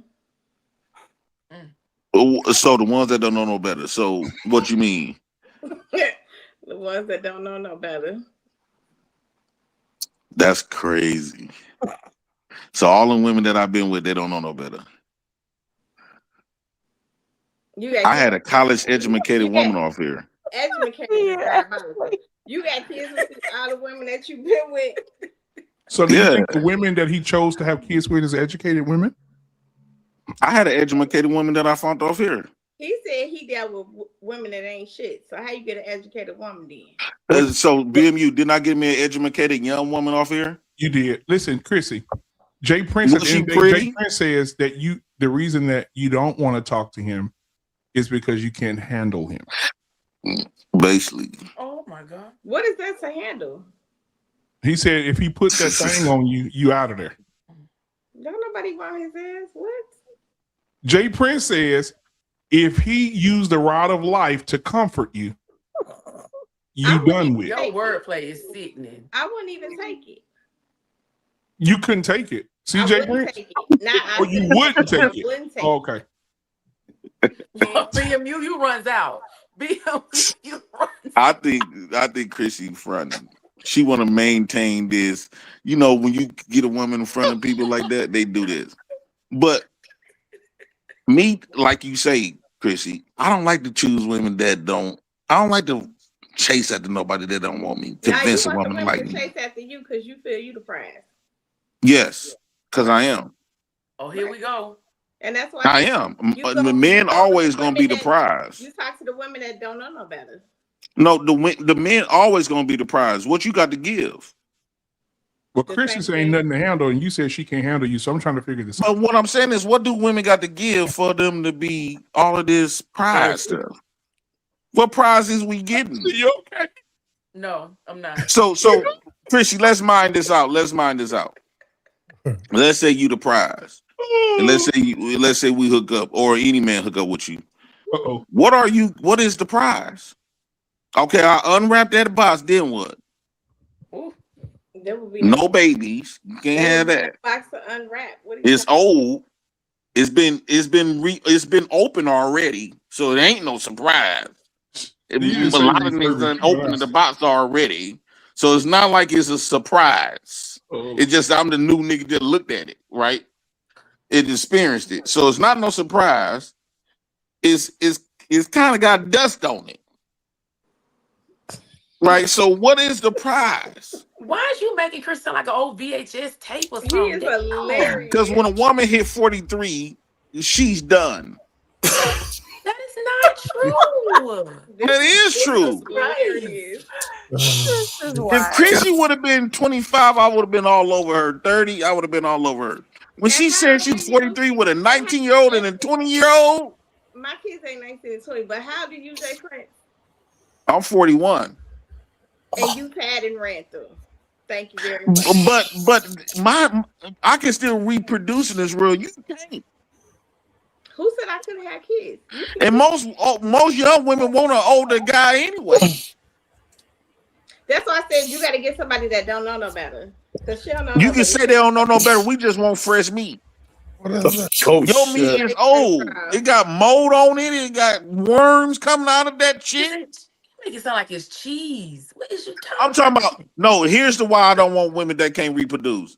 Because if I want a family, who keeps saying having sex with a woman that can't have babies, it's pointless fucking. At that point, we fucking for nothing.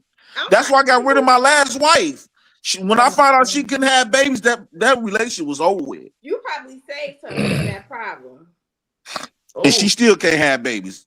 10 million later, she still didn't have no babies. You probably saved her. She saved herself. She winning. I used to go to sleep early to keep from fucking her. You didn't like her. So Jay Prince. So you keep saying different things that she that's wrong, right? Chrissy says that her kids are not 19 and 20. How old is your kid? And she says that what's there to handle with you? Right? It's a lot of stuff to handle. She got to be able to handle a natural nigga. I'm one of them dudes. His delusion. And she says that you're a Q-tip in prison. You've been used a lot. And she says that you are, and what's that a handle? So are you going to rebut that, or are you just going to let that slide? As she would have been some worth to fight for, I would have rebutted it. So low key, you really like Chrissy, don't you? Tell the truth. No, I told you I don't want no woman that can't have no kids. He don't like me, and I don't like him. I'm only playing this game with y'all. I'm playing this role with y'all. They don't like each other. I'm playing this role with y'all, bro. I'm trying to tell you, I don't even want. I think Chrissy would be in my way. I got rid of a wife because she couldn't have kids, bro. And she was 28, 29. So you saying Chrissy not good for nothing? She's good for nothing at this point. Only thing she would be good for is to give me some money. Who said I can't have kids? You said I can't have kids? You said it on the show, and then your age. You 43. Ain't no woman at 43 having no kids. Yeah, it's plenty of women in 2026 that are having kids at 45. Oh, okay. So when last time you had some raw unprotected dick? What happened? When last time you had some raw unprotected sex? Is you okay? This nigga's a homosexual. So you've been having raw unprotected sex, you still not pregnant? Who is that? I even haven't. Who said I'm having sex? Like, what are you talking about? Come on now. Ain't no them pictures on your Facebook page show that you be having sex. The pictures on my Facebook. What is going on? Okay, let me translate. He says what you wear on Facebook and the way you present yourself, somebody got to be getting that ass. Yeah. What pictures you looking at, Jay? And you stay out and about, so I know you not going home dry. You waking up with a wet ass. Going home dry is wild. That's wild. That's wild. You definitely waking up with a wet ass. That man is hilarious. I cannot. No, This man is we all hilarious. over the damn. Facts. I'm saying, Chrissy, come on now, Chrissy. You know you waking up with a wet ass. And I'm not. When last time you had a wet ass? A long time ago. Who is asking? What, about 2 months ago? No. I love Ashley to death, boy. Would these women be lying her butt off? This man is hilarious. I like a woman that can. I don't know, man. This Who man is asking shit hilarious. like this? Who asks people stuff like this? Hey, This is the shit that we need to have. Hey, look, Ashley Sharp, bro. Jay, let me tell you something. Jay Prince, I'm gonna tell you, I don't care what Jay Prince say, Chrissy. He's saying all this shit. But when you come, I wish I could go clip it real quick. When you came up on this panel, you should see how his face lit up. It did. I don't know Look why. at him now. Look at him now. Just Like look at that. him. No, Just I like that. teasing. I like. I don't know why. He wants you, Chrissy. He No, wants I you like bad. teasing her. He wants you bad, I Chrissy. do like teasing her. Teasing who? I said I like teasing you.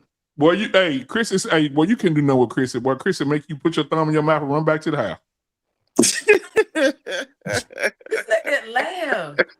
Tell him, Chrissy, stop playing with you, Chrissy. He playing with himself. I don't play with people. I don't play at all. All right. She giving too much anti vibes. Listen, man. This shit is retarded. Let me tell y'all something. Tomorrow night, guys, we got 2 shows tomorrow night. I think my boy Tyrus back in the country.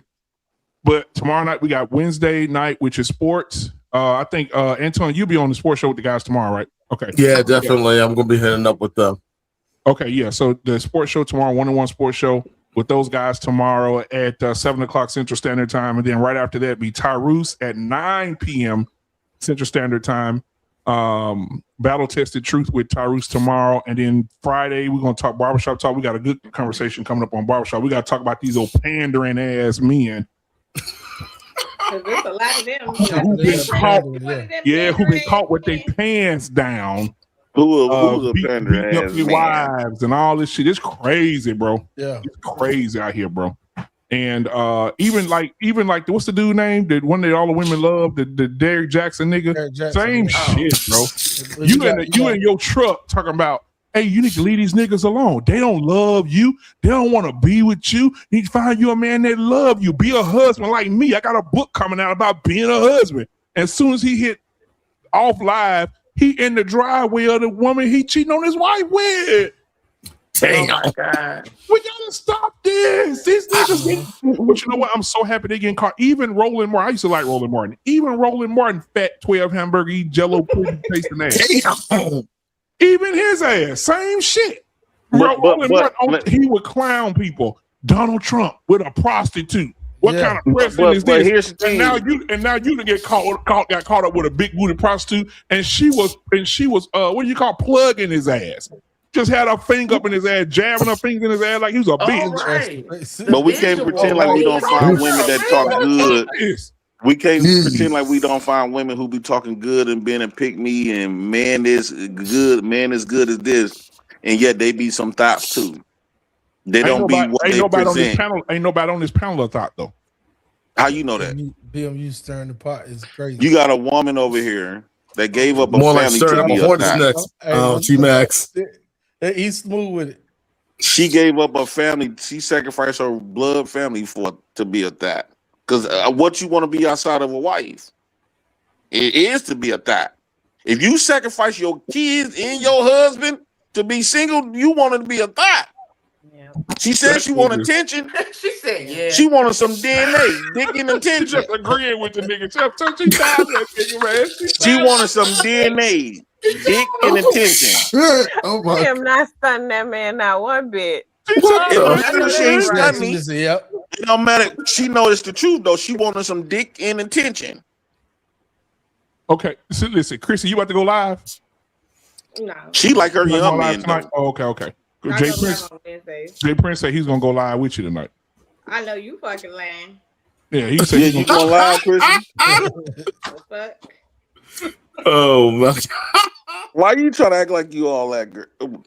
So you did let me on your page. You know what would change things, Jay Prince? Action change things, not just what you say, it's what you do. So maybe when you get your food truck going, you could give Chrissy like a walk through of the truck and show her how you fix it. I'm not finna do no damn convincing, man. Y'all. Maybe you can drive your food truck down to Chicago. Man, no, I ain't finna do no damn convincing. I don't rock like that. Chrissy's, place of business and just sell food. Why you suddenly over here trying to play matchmaker? It's not gonna work. I'm not doing matchmaker. I'm trying to support y'all gonna see me the pull national up a woman that's way better than her. Y'all gonna be like, damn, JP. Yeah. That's what's up. BMU, did we ever get an update from the last match? No, we didn't. Oh, you want me to give it to you? You got an update? You got an update, Chris? Go ahead. Parlez, s'il vous plaît. You and Tmax, don't do that no more. Don't do it no more. Don't do it no more. He made y'all look real bad out here in these streets. No, hold on. First of all, BMU, throw the bat signal and get him up in. You're not going to talk about that brother when he's not here now. Well, it'd be nice if his bat signal works.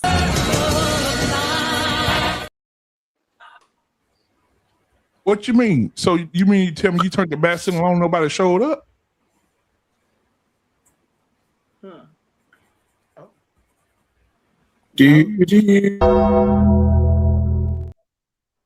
Oh, he bust a player move. Yeah. He busted a player move. It's crazy. But what you say he didn't show up to the date? He busted a cast with a friendly ghost. Well, hold on. What? I'm lost. Like ghosted for real? Ghosted. No conversation, no nothing. Yeah. Was the conversation good while it lasted though? Was it like it was good conversation. Yes, it was, and it was abruptly done. I just realized what we was talking about. Oh, now he can get her check. I forget. That's shout out to JT. Now, hey, JT, I kept my mouth shut for a reason. You need to mute me. JT played it right now. He can get her chasing him. He was off the grid. Huh? I said, didn't he tell you he was off the grid? Yeah. Yeah. What does off the grid mean? Incognito. You disappear. Well,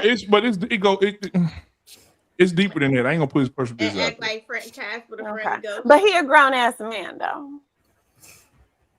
Yeah. Yeah. Just relax. That's what's up. JT did it right. I'm shocked. Oh, shut up, Jay. Yo. No, he did it right. He got her. He's supposed to have her like this. Curious and mad because she got ghosted. That's how you try to make me simp and beg like I'm Keith Sweat to Chrissy. I supposed to be having Chrissy like Shantae. Shantae up there mad. Who mad? That's what JT's supposed to do. And then he got the friend up there saying it too. That's like what the third name he done gave me tonight. No, I'm saying he got the friend up. Dumbass. He got the friend up there mad too. That's why he's supposed to have it. I can't even jack on him. Whoa! Wait a minute. Wait a minute. Oh, right there. I can't even jack on him. What? Wait a minute. Is he missing the point? Wait a damn minute. Well, jack is something we say in Milwaukee. Well, we used to say jacking. Like jacking mean like, man, quit jacking. Like you stop jacking all the time, meaning that stop capping. That's an old saying, bro. Saying it made it no better. That's an old saying. Jay Prince, when is your birthday? May 19th, 85. So, wow, so that's already passed. Mm-hmm. Well, I have a gift for you. Would you still like the gift? Absolutely.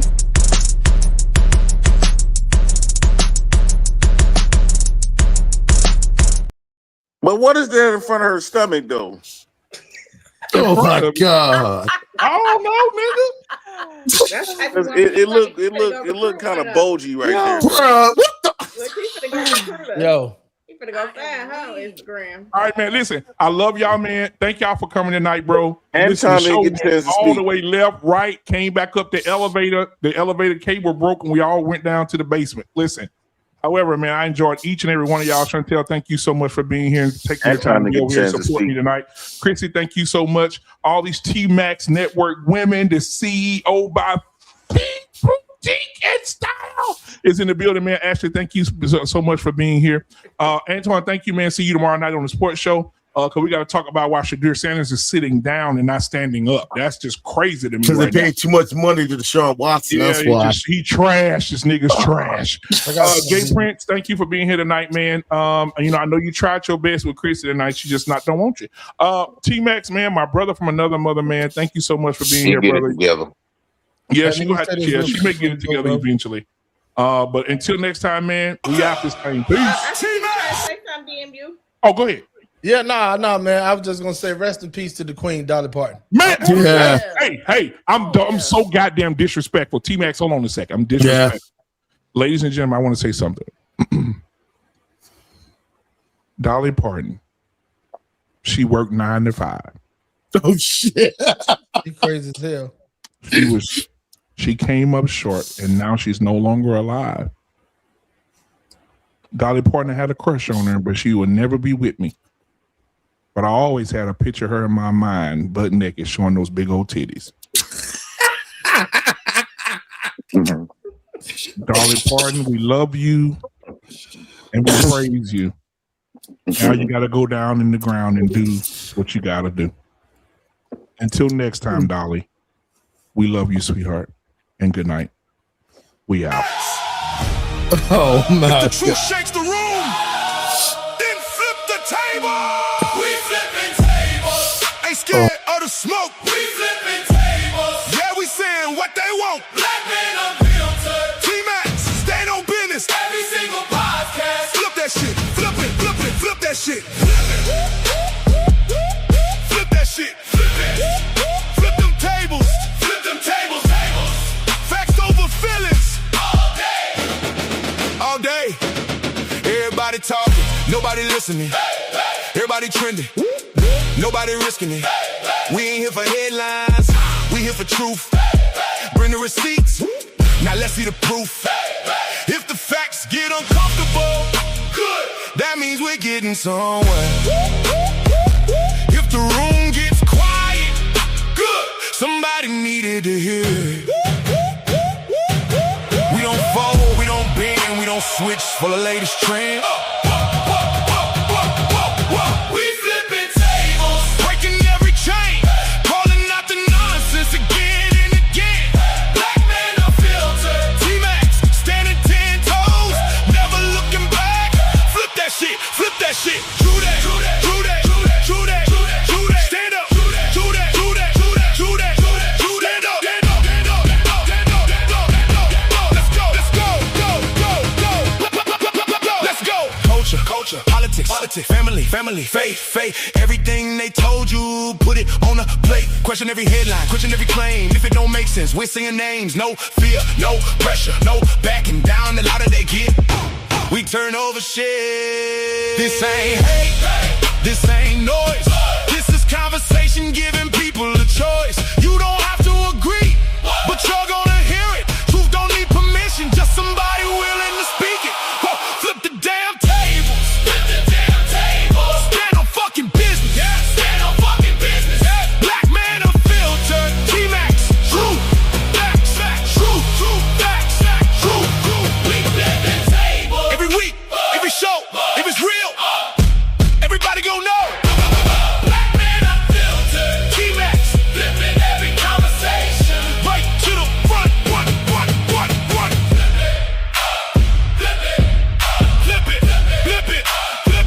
Flip them fucking tables.